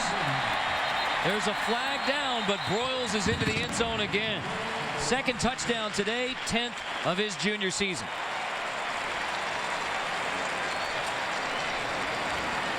If it stands. I think that's that sluggo seam play that is so popular both professionally and now in the college level. Personal foul. Hands to the face. Defense, number 95. That 15-yard penalty will be enforced on the kickoff. The touchdown is good. And you see Landry Jones look one way, tries to influence those very young safeties for Texas Tech, and he knows he has Ryan Broyles, who in one-on-one situations locked up with Porter, the safety, because of his body control and his feel and his sense of timing. Well, he delivers once again. And look at that touchdown production. 31 now. Already the #1 receiver in receptions. Now ties the touchdown mark as well. PAT good from Jimmy Stevens. So Oklahoma still leaves 27 seconds on the clock as they get a touchdown in just 38 seconds. Don't even need the timeout to get it into the end zone. An Oklahoma team to talk offensively throughout the week about let's not settle for field goals. Let's not get stuffed at the goal line like we were against Texas A&M. Sooners are finishing drives against Texas Tech. Our Big 12 standings presented by Dr. Pepper shows Oklahoma State atop the Big 12 South, Texas at the bottom. Texas has not finished in sole possession of last place since 1956, Southwest Conference. And those two go at it tonight. Correct? Texas, do they have any chance? You live down in Austin, Carter. Do they have any chance to resurrect their season? You heard Mac Brown this morning on game day. Very intense interview with Tom Rinaldi. Has he lost his team? Is hard on his coaches? Do you get any sense living down there at Austin that they can turn things around tonight? Well, Oklahoma State's going to be a tough one. I mean, the Cowboys are rolling. The Cowboys are rolling. But, I mean, Texas is a very talented football team. There's talent all over the field for a long run. So you're saying there's a chance? I'm saying there's a chance. Short field, easy touchback. Red 27 Raiders. seconds. Now, I'll tell you what, with a Mike Leach team, you know you'd see them come out firing that ball, trying to score. I don't know what's going to happen here with the Tommy Tuberville coach team. You know, I'm a little surprised at this. I thought that Oklahoma would get it going, as they've done all season long. Every time they have faced adversity, they've come off a loss and really responded. And offensively, outside of 2 drives, they've been just about spot on. But their defense today is really taking it upon themselves at home. And Texas Tech, I'm surprised at this point, just 7 points on the board.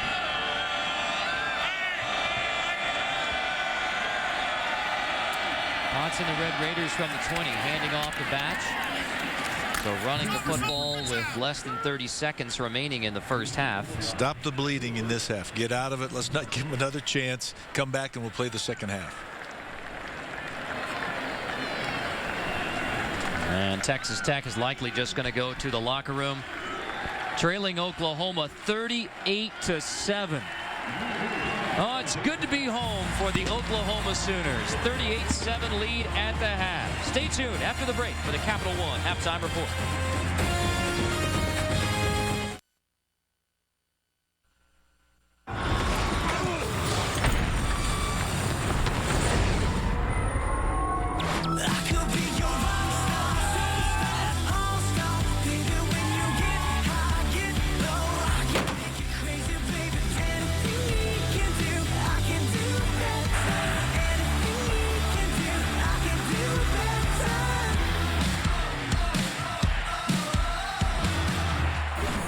In Norman, Oklahoma on Senior Day. Oklahoma has not lost here since 2005.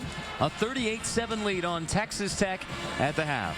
I'm Carter Blackburn with former Oregon head coach Mike Bellotti, former Washington quarterback Brock Heward. It is rapid fire football in the Big 12 South. Already 84 plays from scrimmage.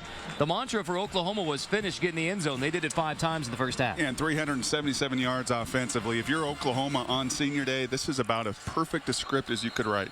But they're really happy too, because that 377 yards translated to 38 points. Right. So a point for almost every 10 yards, which is what they want in the long scheme. Well, Oklahoma has been much better at home. They have been much better offensively at home, and that continues today, getting ready for the start of the second half. So 38-7 right now. If you're Tommy Tuberville and Texas Tech, what are you talking about in that locker room? Well, consistency. Don't worry about the first half. You can't control it. It's in the books. Let's go out this half, get some touchdowns, get back in this football game.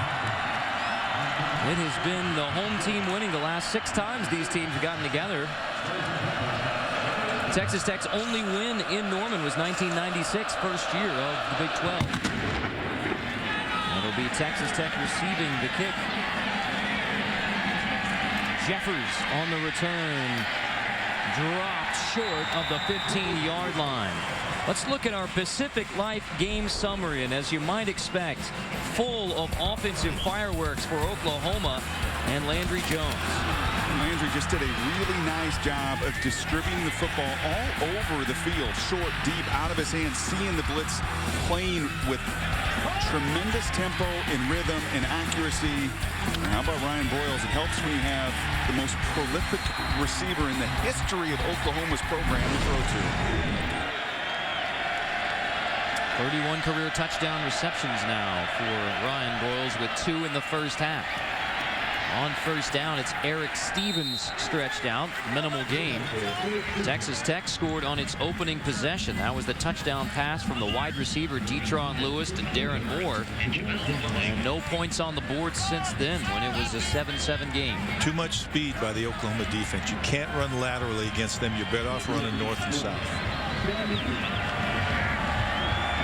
Back into the game. This is a Texas Tech team off its biggest win of the season at home versus Missouri, and come from behind fashion a week ago. And on the road, where Oklahoma has won 35 straight, it is all Sooners this afternoon. Play clock winding down. Potts gives to Batch, breaks free. This is Baron Batch, all the way into Oklahoma territory before Jonathan Nelson finally brings him down. And I guarantee you the Texas Tech coaches talk too about patience. They can't get it all back at once, but we can chip away. We've got to get some first downs. We got to get some third down conversions, and we got to run the football to keep that defense honest. And what patience you see there from the senior Batch to allow that fast flow you talked about to get out of their gaps, and he hits it north and south. 37-yard pickup, moving the football for Texas Tech. Play fake to Stevens. Potts pass tipped at the line. Incomplete. Stacy McGee got a hand on it.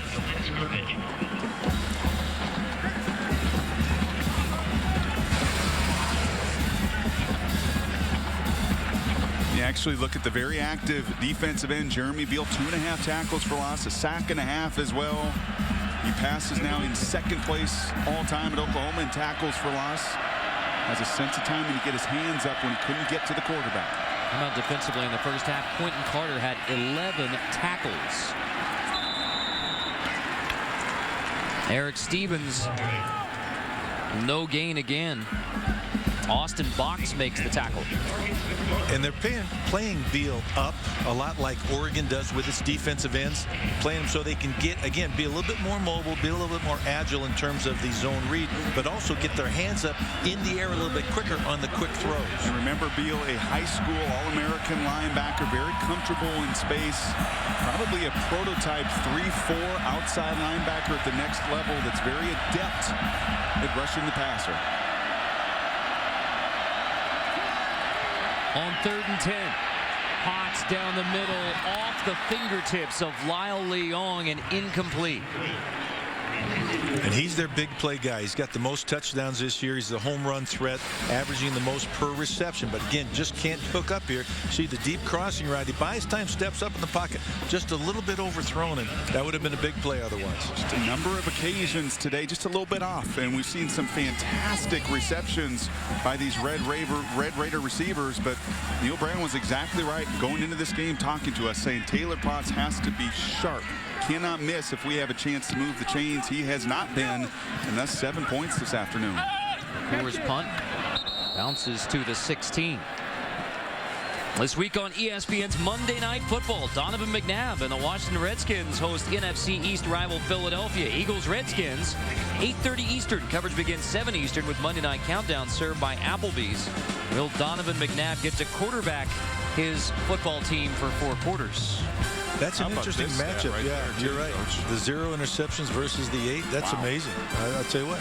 Maybe there was a good reason for them to make that trade. A lot more passing yards for Donovan McNabb.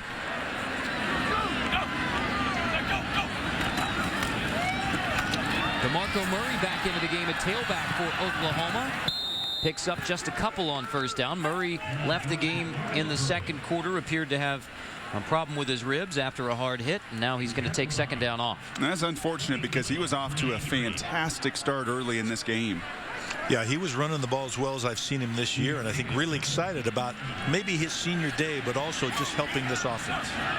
Start of the third quarter, already more yards for Oklahoma than they had in last week's loss to Texas A&M. They're going to get a few more yards here. This is Trey Franks, the true freshman who is really coming on. There's a flag down. There's a flag down from back here. It may be a pick or a block or something on an offensive receiver. I'm not sure, but rarely do you get open that well without a little bit of help, maybe pushing off or something. But the side judge, excuse me, called this flag. Oh yeah, they're going to call the block for sure. That you saw. Pass interference, offense, number 47. 15-yard penalty from the previous spot. Second down. Correction. The distance to the goal. Second down. And take a look here. You're going to see both of these receivers run a crossing route. And the inside slot receiver never gets his eyes to the quarterback. They're going to call that every time when you're coming across, and that's Trent Rattery, the tight end. You've got to show your numbers to the quarterback. Otherwise, that will generate a flag for a pick on every occasion. Screen on second down. Goes nowhere. We used to call that a rub route. That's right. That's exactly right. You rub the guy off, but you're right. You've got to put your hands up like you're going to catch the ball and make eye contact with the quarterback. And often you can rub off of those officials at times when you run. It's an excellent concept versus that man coverage. You just got to disguise it a little bit better if you're a big tight end.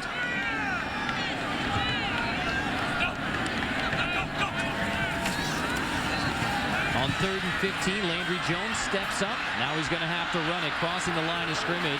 Landry Jones gets a nice block on the outside to make that one pretty interesting. And maybe a late hit too on the sideline.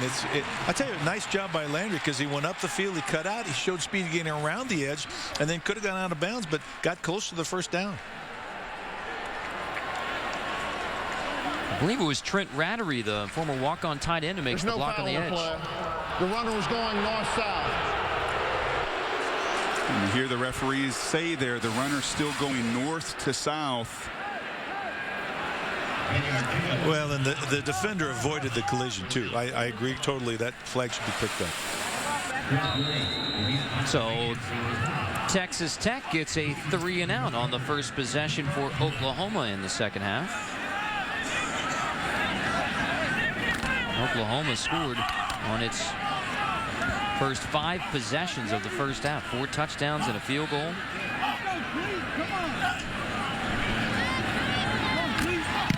Wade, the sophomore out of Tulsa, runs it to Detron Lewis. Lets it hit and roll. Exactly what Tommy Tuberville said he did not want to see from his punt return unit this week. He also didn't want to see the wrong end of a 38-7 score in the third. Whatever. This morning at the engineering building, 11 a.m., Dean Landers, who is the dean of the School of Engineering at Oklahoma, and a Texas Tech alum taking the first swing of the sledgehammer to the car in support of OU. A little Fast Times at Ridgemont High-esque moment here in Norman this morning. Yeah, that was Kill Lincoln, right? Lincoln High School. This time it was Wreck-'em Tech. That's one of the Red Raiders' big rallying cries, Wreck-'em Tech. So Oklahoma, I guess, turned the wreck right back. I've used a sledgehammer before, but they didn't call me to do a guest appearance on that one. I don't know why. Here's a good shot of Mark Mangino. What a fun story we heard yesterday, didn't we? From Brent Venables talking about when Mangino and Leach were on staff here at Oklahoma. Mangino was the run game coordinator, and he'd say to Leach, how about this? We're going to run the power, is what he said. Yeah. And Leach said what? Oh, that's fine, but I'm calling the plays, and you can say whatever you want. I'm the one dialing them up, and there will be no power in the run game. Potts pressured on 2nd and 8, and he is dropped. I think there was no run game in the plan. That's what it was. Bryce Macon gets the sack. Senior from Corpus Christi forcing Texas Tech into 3rd and long. And how about the defensive start from both the Red Raiders and the Sooners after there were 45 points on the board in the first half?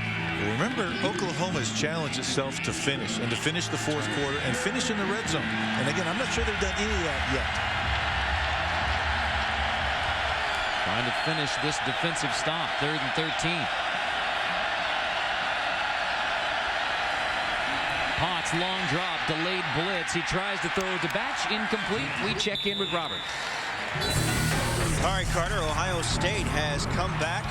We'll get to that score momentarily, but meantime, TCU has scored 34 unanswered points, and they lead San Diego State 34-14 at the break. Ohio State has just gotten a pick 6. They've come back to claim the lead 17-14 at home against Penn State. How about TCU take that? Horned Frog haters. TCU's done that this year. They were in a close game with Oregon State early and just ran away from them in the second half, put the ball away, and they do it with defense and running game. Well, it's a good thing they are, because Notre Dame is putting it to Utah, and that does not help TCU after their big win a week ago. OU football up 31. We come back to Norman.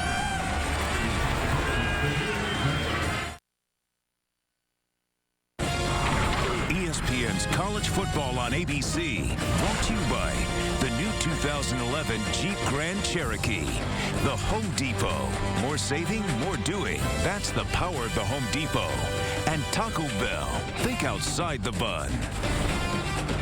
The National Oil Well Barco Drilling Simulator, one of just a few in the world. It's a training simulator, not only for familiarization of various drilling operations, also trains the students all the aspects of surface tool operations here at the University of Oklahoma. Toss to Finch on first down, trying to get the corner. The true freshman is popped at the 50 by Cody Davis, the left safety. Great job by the Texas Tech defense right there. Again, this is a misdirection play, and that they didn't bite on it. They were out there. They had 2 guys outside, and again, great hit to loss of 5 yards on the play. Not the way you want to start a drive.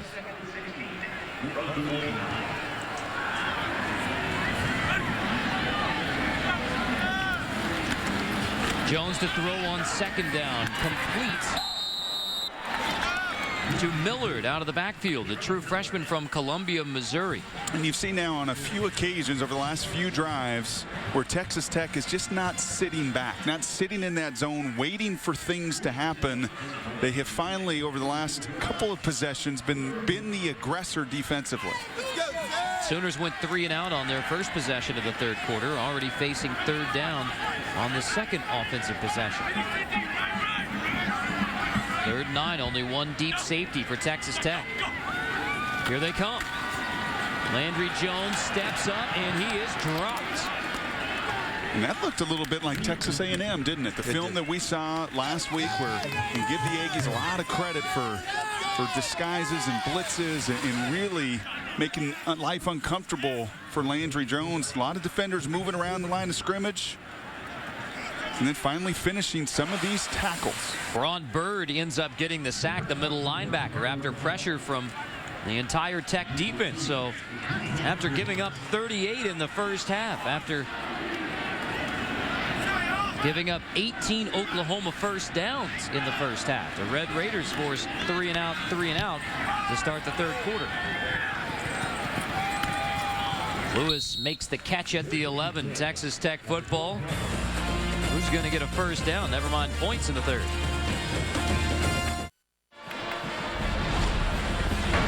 The legendary voice of the Sooners, Bob Berry, is retiring at the end of this men's basketball season. This is his last home football game. 50 years sports broadcasting, so the Oklahoma band spelling out thanks, Bob. They announced that the Oklahoma radio booth will be called the Bob Berry radio booth. We are now, gentlemen, on the Bob Berry broadcast level of the press box here in Norman. Really nice scene. 50 years is a long time. I almost know that because I'm almost there. Potts to throw, incomplete. Bob told the crowd he figured out the other day that he was born just 3 days prior to the Star Spangled Banner being named the national anthem. And when he realized that, he said, if I'm older than the national anthem, I'm hanging it up. But still a men's basketball season ahead for Bob Berry. Yeah, here we are, right on the Bob Berry broadcast level. Well, congratulations for 50 years. Incredible stability. Hoping to have a couple more chances here today to get his signature touchdown Oklahoma call. On 2nd and 10, incomplete. You know what you found a number of times today, and it was kind of fun yesterday to have both Brent Venables, defensive coordinator, and Willie Martinez, now the secondary coach that comes over from Georgia, in the room. And you know what, for now 40-some minutes of this game that we have seen, very few easy completions. And normally Texas Tech can throw these bubble screens and throw these little slants and throw these little in routes and have just space. And today, this Oklahoma secondary and really the back 7 linebackers as well have not given Taylor Cox easy throws and easy completions. And they're being very physical at the point of attack, even if it's outside. 3rd and 10, flag.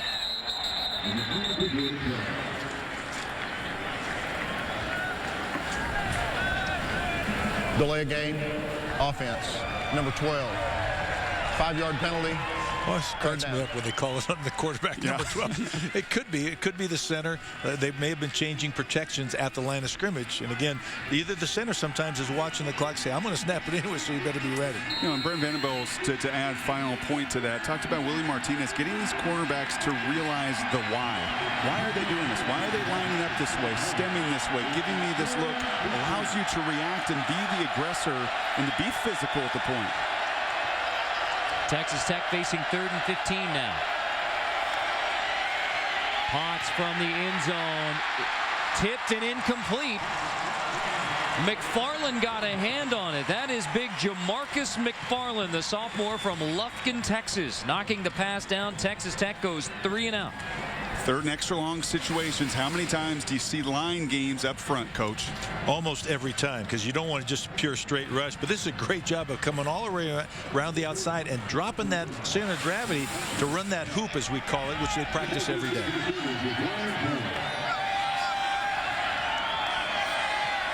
And Oklahoma going to get great field position off of this punt, one way or the other. Except it's a great punt over the top. Good kick away from Broyle. Great job. LaCour from his own end zone out to the 47. Well, only 2 races left in the tightest championship battle in Chase history. The chase for the NASCAR Sprint Cup continues with the Cobalt Tools 500 at Phoenix on ESPN tomorrow, 3 Eastern, with Carl Edwards on the pole, but it's now Denny Hamlin in the lead. But Jimmy Johnson's got a new pit crew. I heard that. That's okay. He can do that with his partner. It's all for the team, right? A lot more 4-tire changes this past week as well. After the 46-yard punt, Finch takes a big hit on the first down carry. Still picks up 3. You know, we've seen Finch now on a few occasions, and he does have suddenness. He gets up to full speed quickly. I'll be curious to see if he can add some strength, because there's a number of occasions when he gets hit first, he's going down. Quick hitter on 2nd down. It's Millard out of the backfield. 2nd catch in the last drives for Trey Miller, the guy they call the load. True freshman from Columbia, Missouri, Rockbridge High School. And he plays like he's out of Rockbridge They had High a guy School. open deep. I apologize, but they may go back to the same play. They had the tight end open deep on the last minute. They did. They went right back to the same play they covered at that time. They're still going to get the completion. And we talked about how coaches sometimes are willing to repeat plays, get him in a fast situation, see a guy open. That was relayed up to the booth and back down the field. Let's call the same play. This is the first down of the second half on that last completion. First 5 of the game, 31 points. Last 5, only 1 touchdown, 4 3 and outs. Only 2 possessions of the 3rd quarter, but 3 and out for Oklahoma. 2nd and short now. Play fake. Landry Jones, incomplete. That Finch there in the flat. A little too much pressure, couldn't set his feet, didn't get much on this throw, underthrew it. And again, when the back is running directly away from him, he's got no chance to adjust his route to come back to the ball. And you saw the eyes deep down the field. Usually Landry's got a pretty good awareness of the clock in his head. That time he's trying to hit that big play down the field. To your point, if you can get that ball out there just a little bit quicker, you give yourself a chance. Landry Jones still 21 for 28, 309 yards, 4 touchdown passes. 3rd and short here. Finch cuts it back. And off for an Oklahoma first down to the 21. Trey Porter makes the stop. And with those 4 touchdown passes, I'll tell you what you really like to see in the development of a quarterback. Now 26 touchdowns on the year, Coach, just 6 interceptions. No question. That touchdown to interception ratio is one of the keys by which I evaluate quarterback play. Finch again on first down. Rolling through the Texas Tech defense, it's DJ Johnson making the touchdown saving tackle.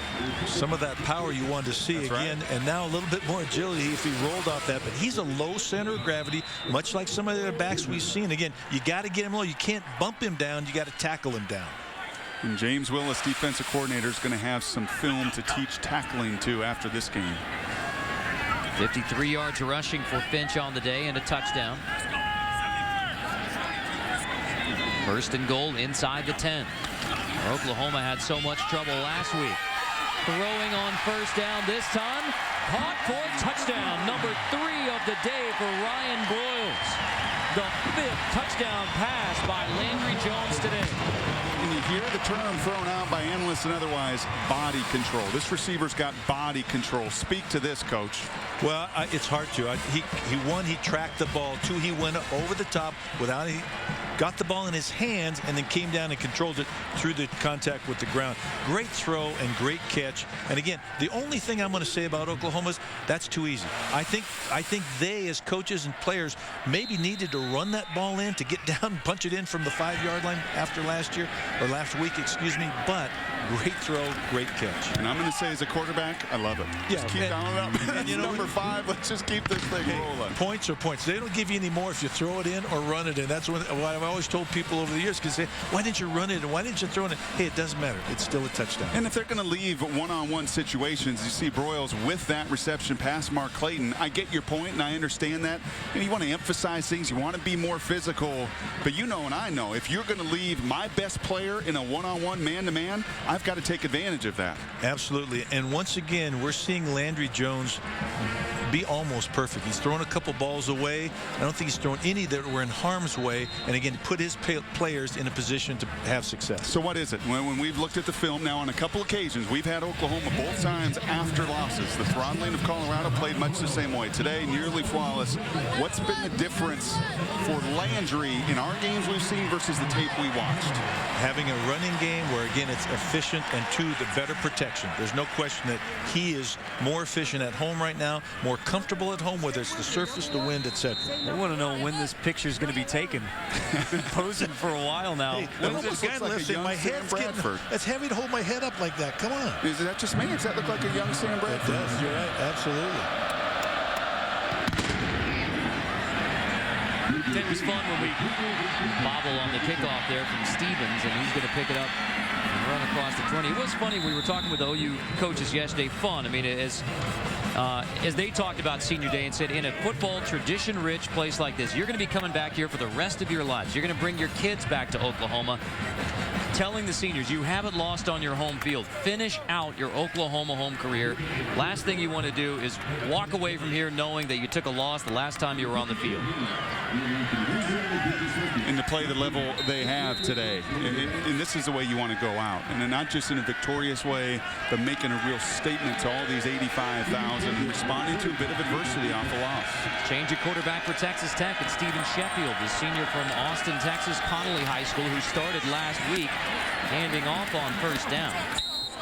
Well, as we talked about, you saw all those records and all the things. It's not only a testament to those seniors, it's a testament to the entire program, to the coaches. You saw earlier, Bob Stoops is one of 4 coaches to win over 120 games here. And it's not a long time. Their winning percentage is unbelievable. So Oklahoma has a very fabled and well-deserved football reputation.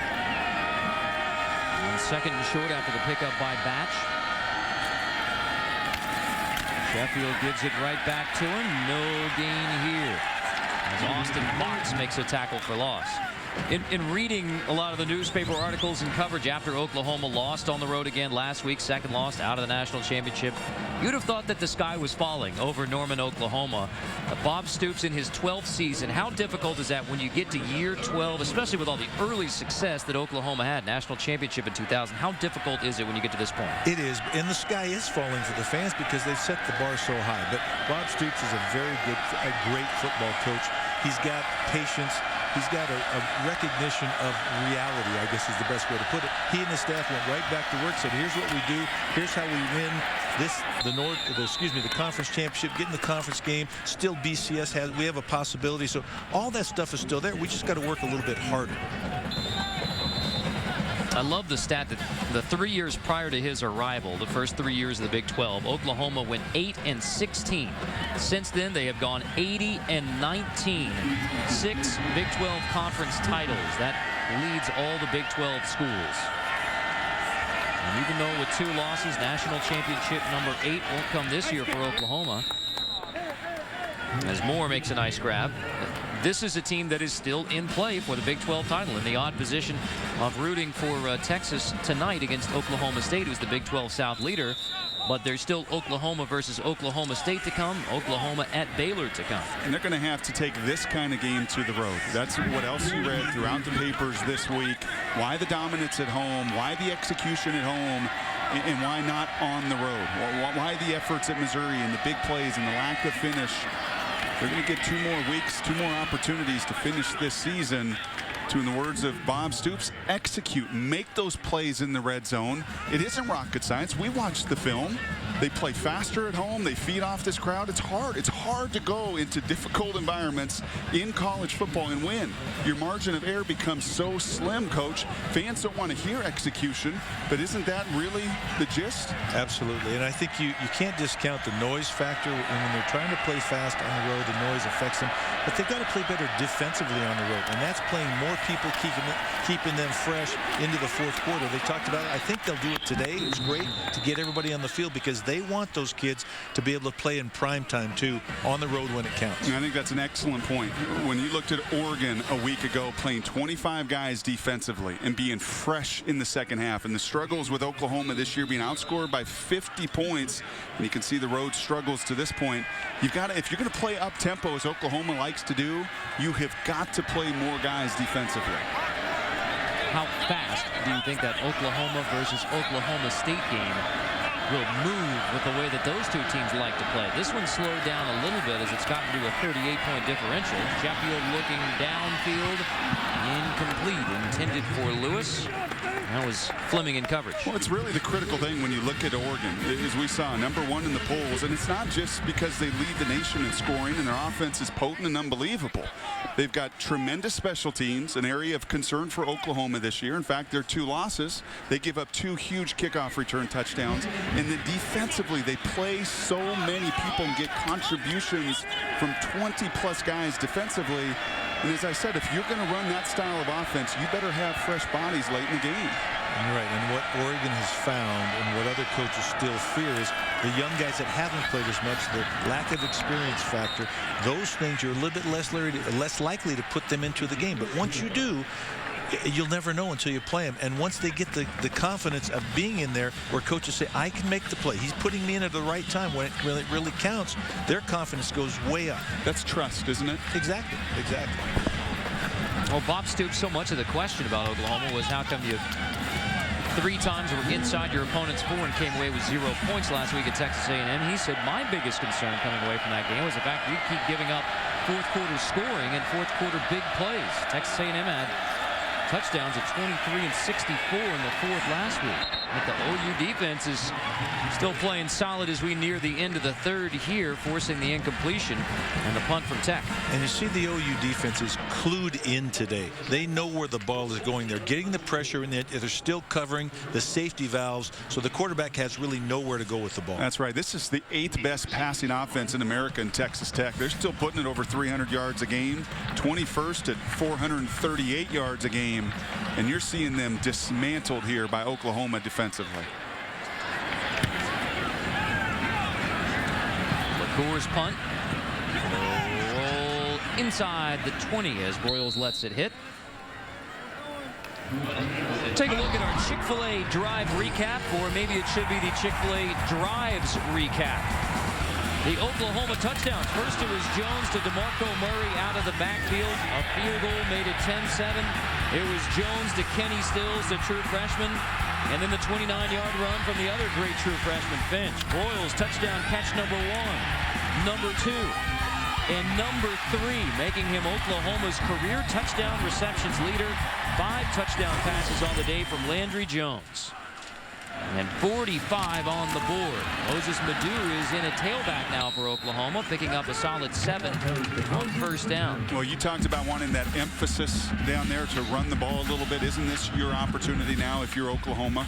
Absolutely. But I think the biggest challenge is coming up. Oklahoma's been outscored in the fourth quarter. Whether it's been because they couldn't score, other teams were behind and they had to score. They still have the challenge of the fourth quarter and offsetting that 81-32 deficit in terms of scoring. It's a big one. Minus 49 in the fourth. Miller stopped on second down, so third down already coming up. That's Colby Whitlock on the stop. Senior from Oklahoma. But I think, Brock, you're right. And I think everybody in the stadium would like to see Oklahoma run the ball down the. They want to see them score points, to tell you the truth. But I think deep down, for the coaches, for the offensive line, for the running backs, run the ball, run it downhill, run it when everybody knows you're going to run it, and still be successful. We'll see what Oklahoma does here on third down and 1 with the clock rolling toward a minute left before the fourth. Jones is going to toss it. Madu has the first down. And Moses Madu all the way down to the 35. So not only running it, but picking up a big one in the run game from Moses Madu. And it's okay to get the big runs. It doesn't have to be 3 yards in a cloud of dust. Let's go 40 yards in a cloud of dust. And just man on man, winning those battles at the line of scrimmage to free up yet another Oklahoma Sooner senior in Madu. Quick snap. Madu gets it again on first down. After a 34-yard rush, Madu picks up 5 more. And one of the keys in winning on the road, and I've always felt this way, Mike, that is when you can run the ball, when you can control the line of scrimmage, when you can take a crowd out of a game by running it on the road and playing at Baylor and at Oklahoma State and Bedlam will be critical the next 2 weeks. You're absolutely right. The other thing, too, is watch the Texas Tech defensive linemen. Between plays now, their hands are on their hips. They're getting tired. The pace is getting to them. And the fact that they've been on the field so long.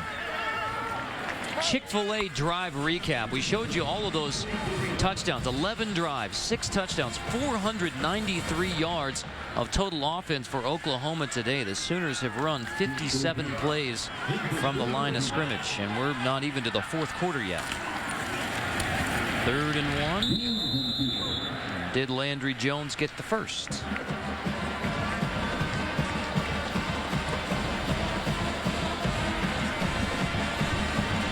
Well, suffice it to say, I think Tommy Tuberville, a defensive-minded guy, has got quite a bit of work to do in Lubbock to get that emphasis defensively.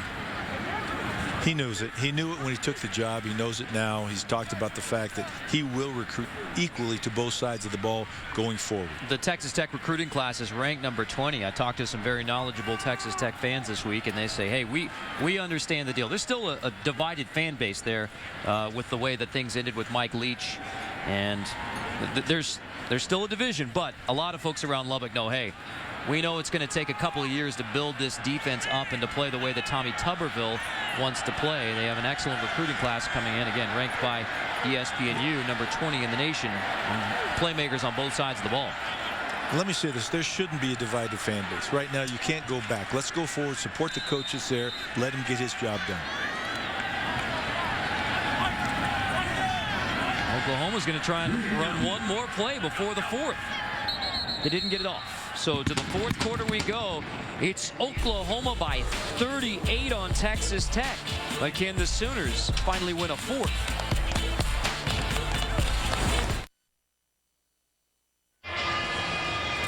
In Norman, Oklahoma, it is the Sooners 45, the Texas Tech Red Raiders 7. Carter Blackburn with Brock Heward and the man who's been making headlines, Mike Bellotti, former Oregon head coach. The Denver Post, and it's all over the wires now, reporting that you have spoken with Colorado about their vacant head coaching job. What is the status? I've been contacted. We've had very preliminary discussions. That's about it at this point. And I've been contacted by a couple schools. Hopefully you would be as a coach and with the record and all that stuff, but I love my job job right here, I'm sort of happy. Oh, isn't that sweet? Isn't that sweet? Thank you, Coach. We just want to make sure we got spots on a potential staff if you do come back. Guys, yeah, you're my D-line coach and you're my offensive line coach. How'd that be? Good. I think that's. Oh, sorry. Maybe my quarterback's coach. We're gonna be pulling a lot. I can guarantee you that. It's not gonna be three yards in a cloud of dust if I'm the offensive line coach. Maybe a cloud of dust going the other way. You know, one of the other things they've got to determine, depending on how DeMarco Murray is they've got to get Madu comfortable carrying the football, not fumbling. This is a test for him, too, here in this fourth quarter. Let's get back to Mike Bellotti. We got a chance to look at that Oregon program up close and personal last week. Thank you for hosting us there in Eugene. But it is truly amazing, Mike, at what you built as head coach and AD. They're bringing in Chip Kelly. I mean, it's pretty stunning that just a few short years ago, he was the offensive coordinator at New Hampshire. Now the head coach of the #1 undefeated team in the nation. And if Oregon can take care of business, they'll play for a national championship. They're in a great position, and I'll tell you what, I think Chip and his staff have done a great job. And with the development of Darren Thomas, we've talked about, I think that's been the linchpin, so to speak. They lost Jeremiah Masoli, but Darren Thomas is actually a better passer. They're averaging more per play this year offensively, and they've improved the defense by, Brock, you talked about it, playing more people on defense to stay fresh. Yeah, I think the misperception out there is it is all offense, and Chip Kelly, some wonderkin that has some scheme that's just outsmarted everybody.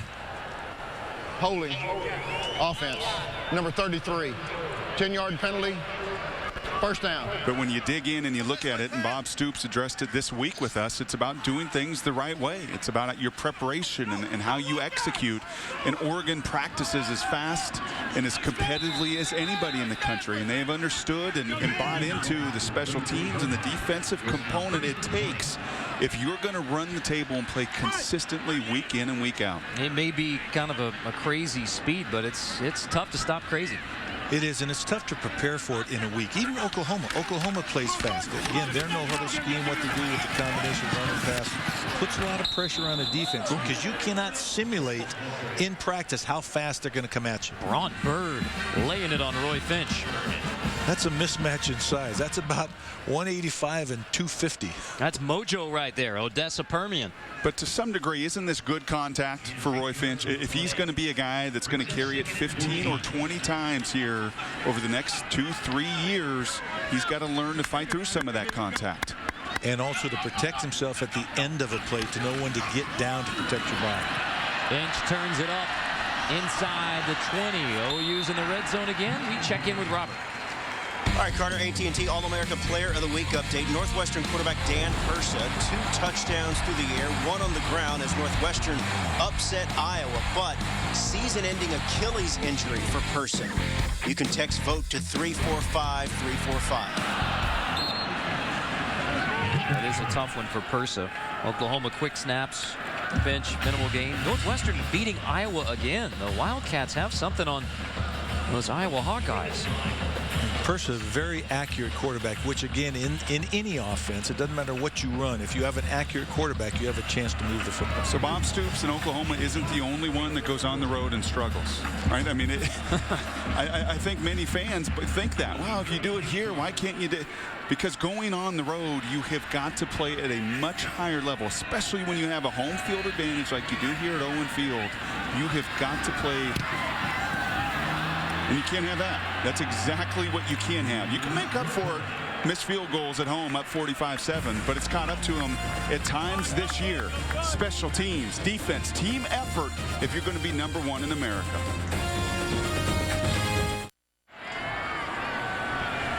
The sun sets on a Sooner Saturday with Oklahoma up 45-7 on the Texas Tech Red Raiders. Taylor Potts back at quarterback for Tech.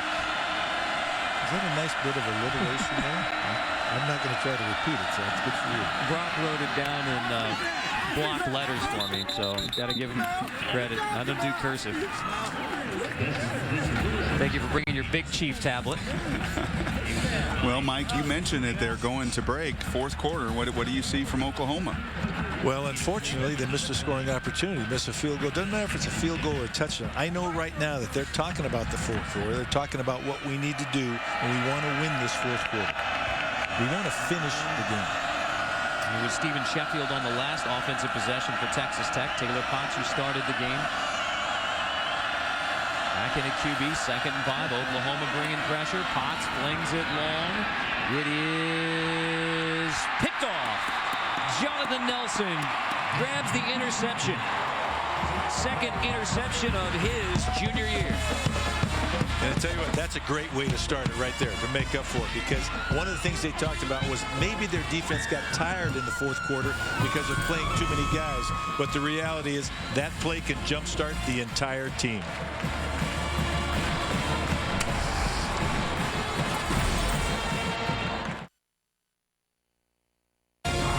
ESPN's College Football on ABC, brought to you by K Jewelers, the #1 jewelry store in America. Every kiss begins with K.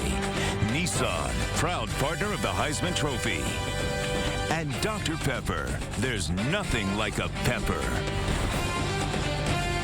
2nd time in 3 weeks, our outstanding crew has had the pleasure of coming to Norman, Oklahoma. Producer Jim Zaroli, director Michael Ireland, our booth crew, Ryan Coffer, Danielle Cody, Lane Zeben, Don Majola. Here from Norman, Oklahoma.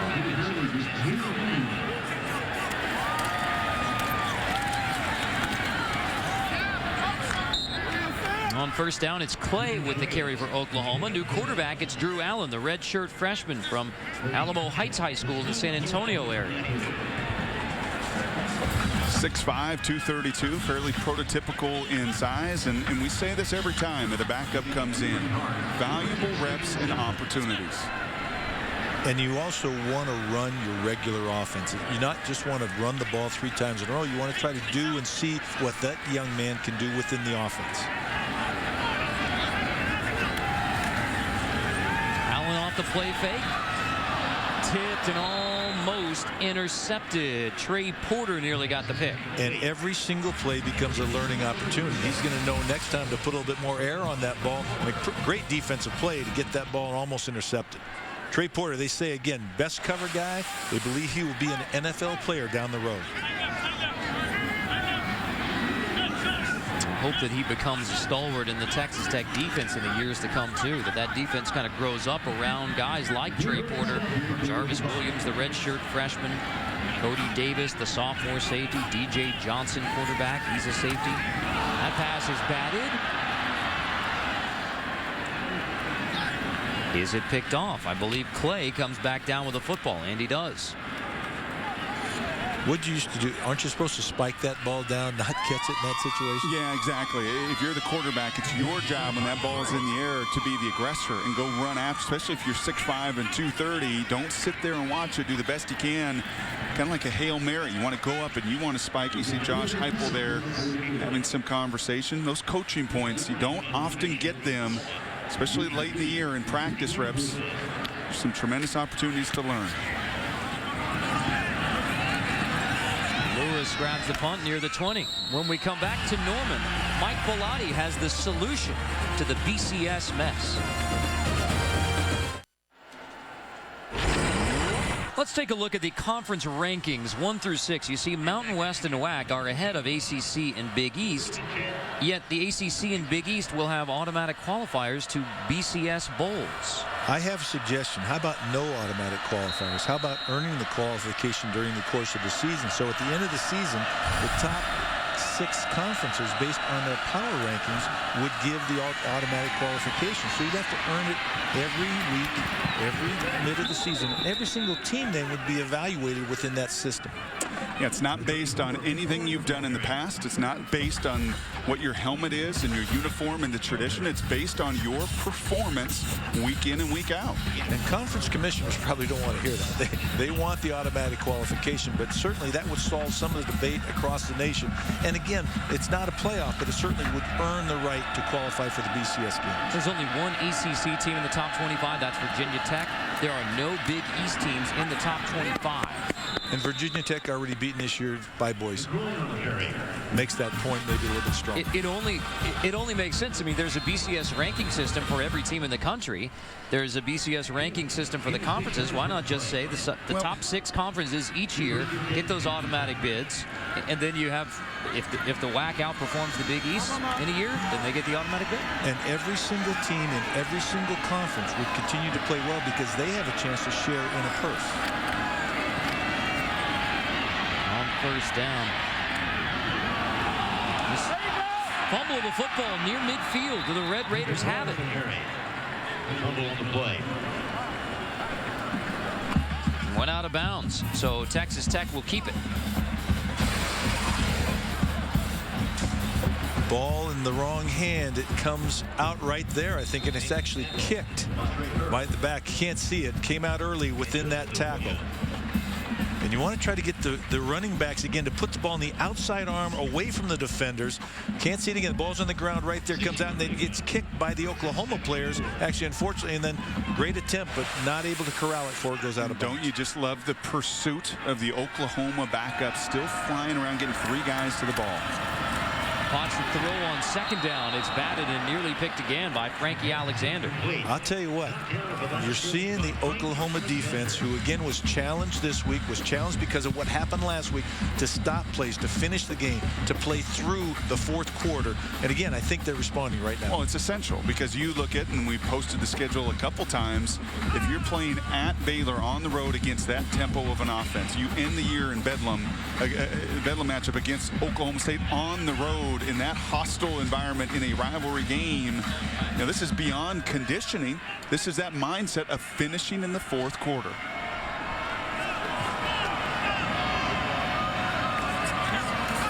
Watch the throw on third down. Over the middle, complete. Torres makes the grab for a Texas Tech first down. Flag down. And that's going to be a late hit flying in after Torres is on the ground, I believe, against Oklahoma.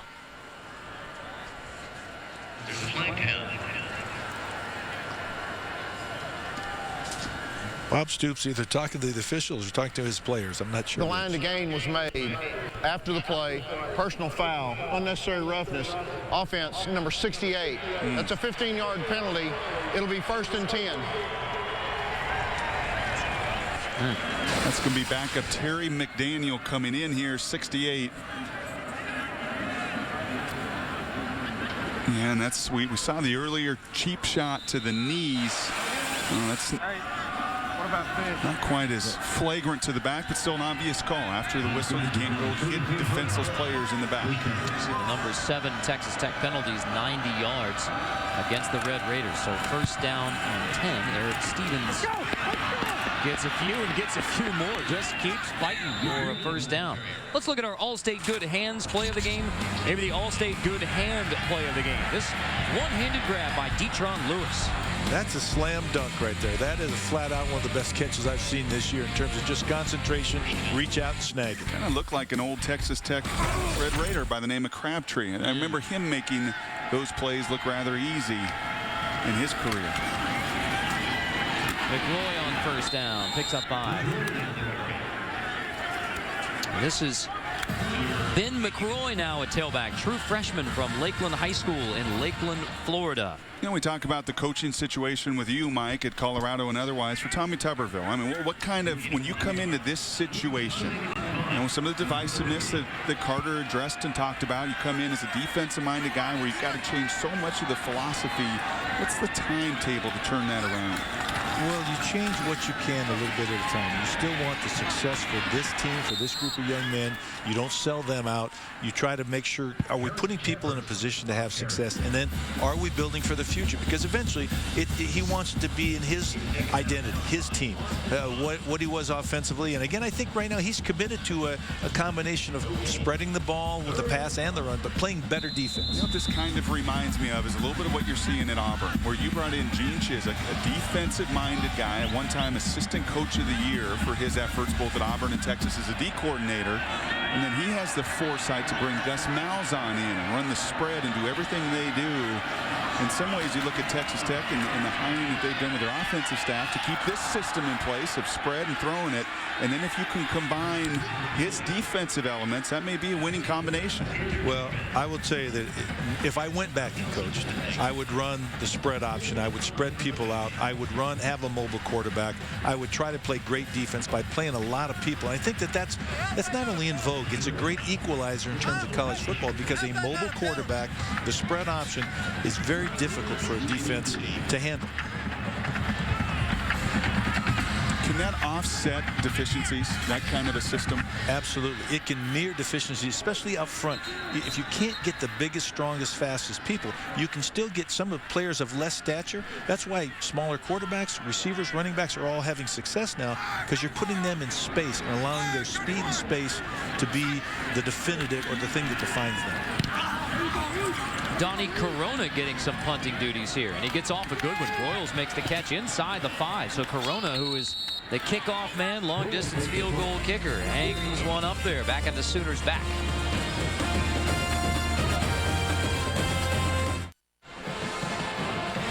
Texas Tech player has been disqualified for striking an opponent on that punt, so he has been kicked out of the game. Yeah, that's number 60, Jesse Smitherman. And that may or may not result in a disqualification for the first half of the next game. Depends if they call it fighting, what it was. When you're DQ'd or disqualified, as I said, if it's in the second half, I think, again, and it could be up to the conference. Well, we've seen 2 plays now, and I called it out on the other side with Jarvis Jenkins and the shot to the knee. And I'll say the same thing there. There's just simply no place for a cheap shot of that nature. And totally agree with kicking him out of this game. Yeah, it's absolutely unnecessary. And I guarantee you, neither coach ever coaches that. It's more frustration on the part of the player. Nice run from Adu on first down. Our Pacific Life game summary.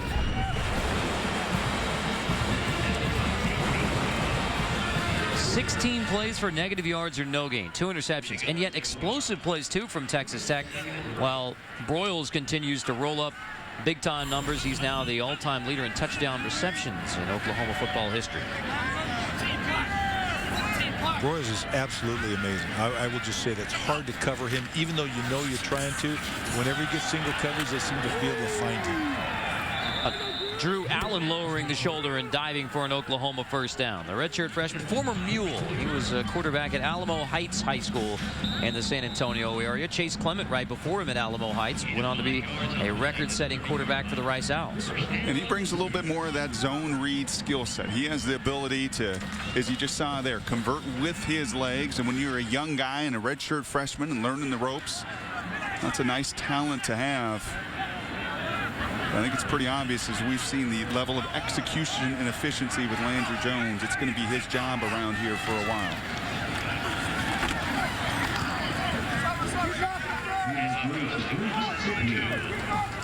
And Drew Allen is about 15 pounds heavier than Landry Jones, so a little bit. I think they're more comfortable letting him run the ball when he wants to. Good to see Moses Badu get positive carries tonight, because obviously they're going to need him down the stretch run. I'm going to be real curious to watch Landry Jones here over the next 2 weeks, and his numbers at home and away are startling. And when you add today's efforts and 5 more touchdown passes, I know everybody wants to always put it on the quarterback, and it's not all Landry Jones. It's run game, it's defense, it's many components.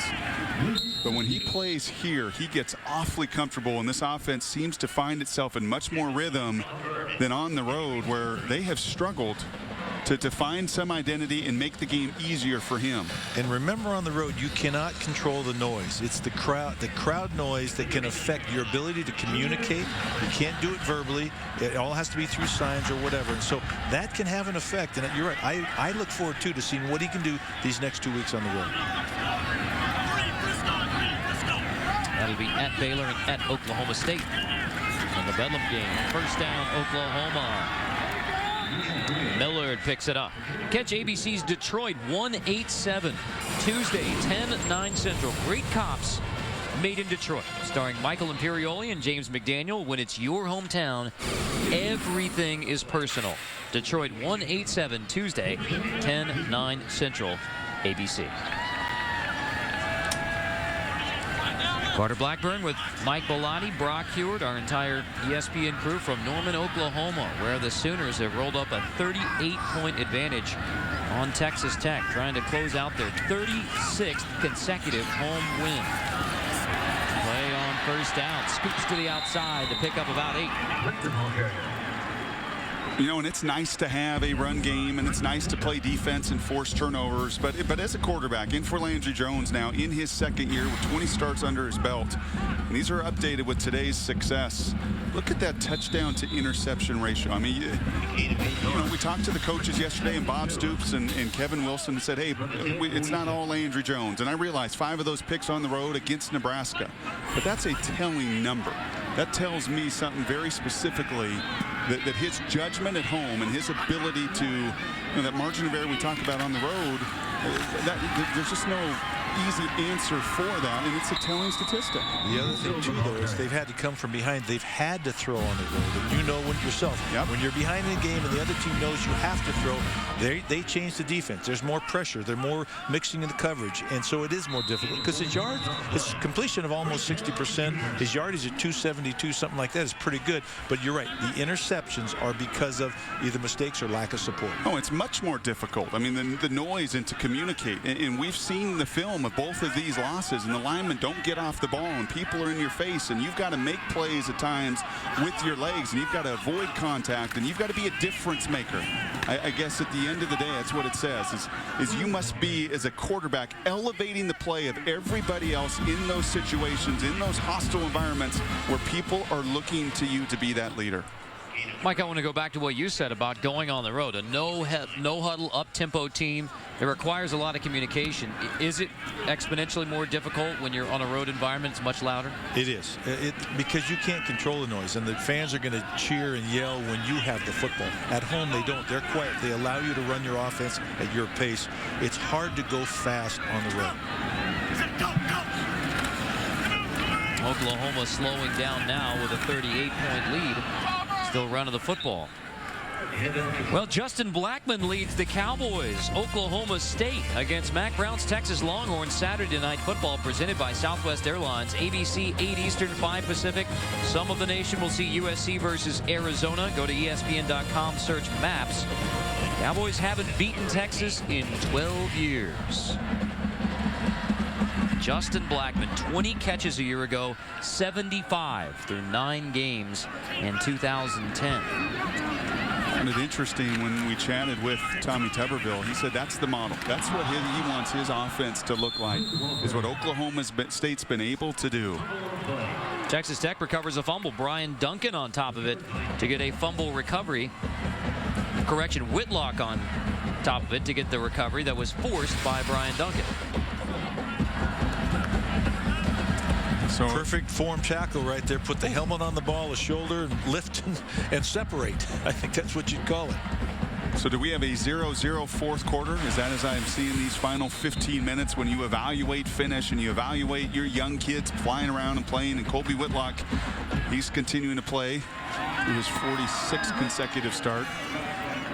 But probably pretty good teaching tape once again for Brent Venables and for Bob Stoops and for Kevin Wilson, because this won't be good enough. 0-0 in the fourth quarter, more than likely, over the next 2 weeks, is not going to win you a Big 12 championship. Another late penalty coming in. You know, one thing, too, Coach Gundy's done a tremendous job of reloading even his staff at Oklahoma State, and I think that's one of the things that Coach Tuberville looked at. Holding, offense, number 78, 10-yard penalty, first down.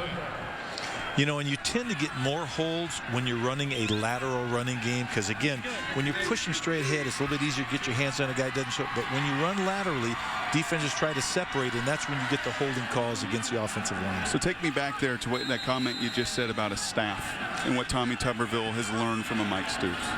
Well, I think he's learned from Stoops, from Coach Gundy at Oklahoma State. It's just that sometimes you have to reload that staff. He likes youth on his staff. He feels like those young people can recruit and they can relate to the players, but you still have to have football junkies at certain positions.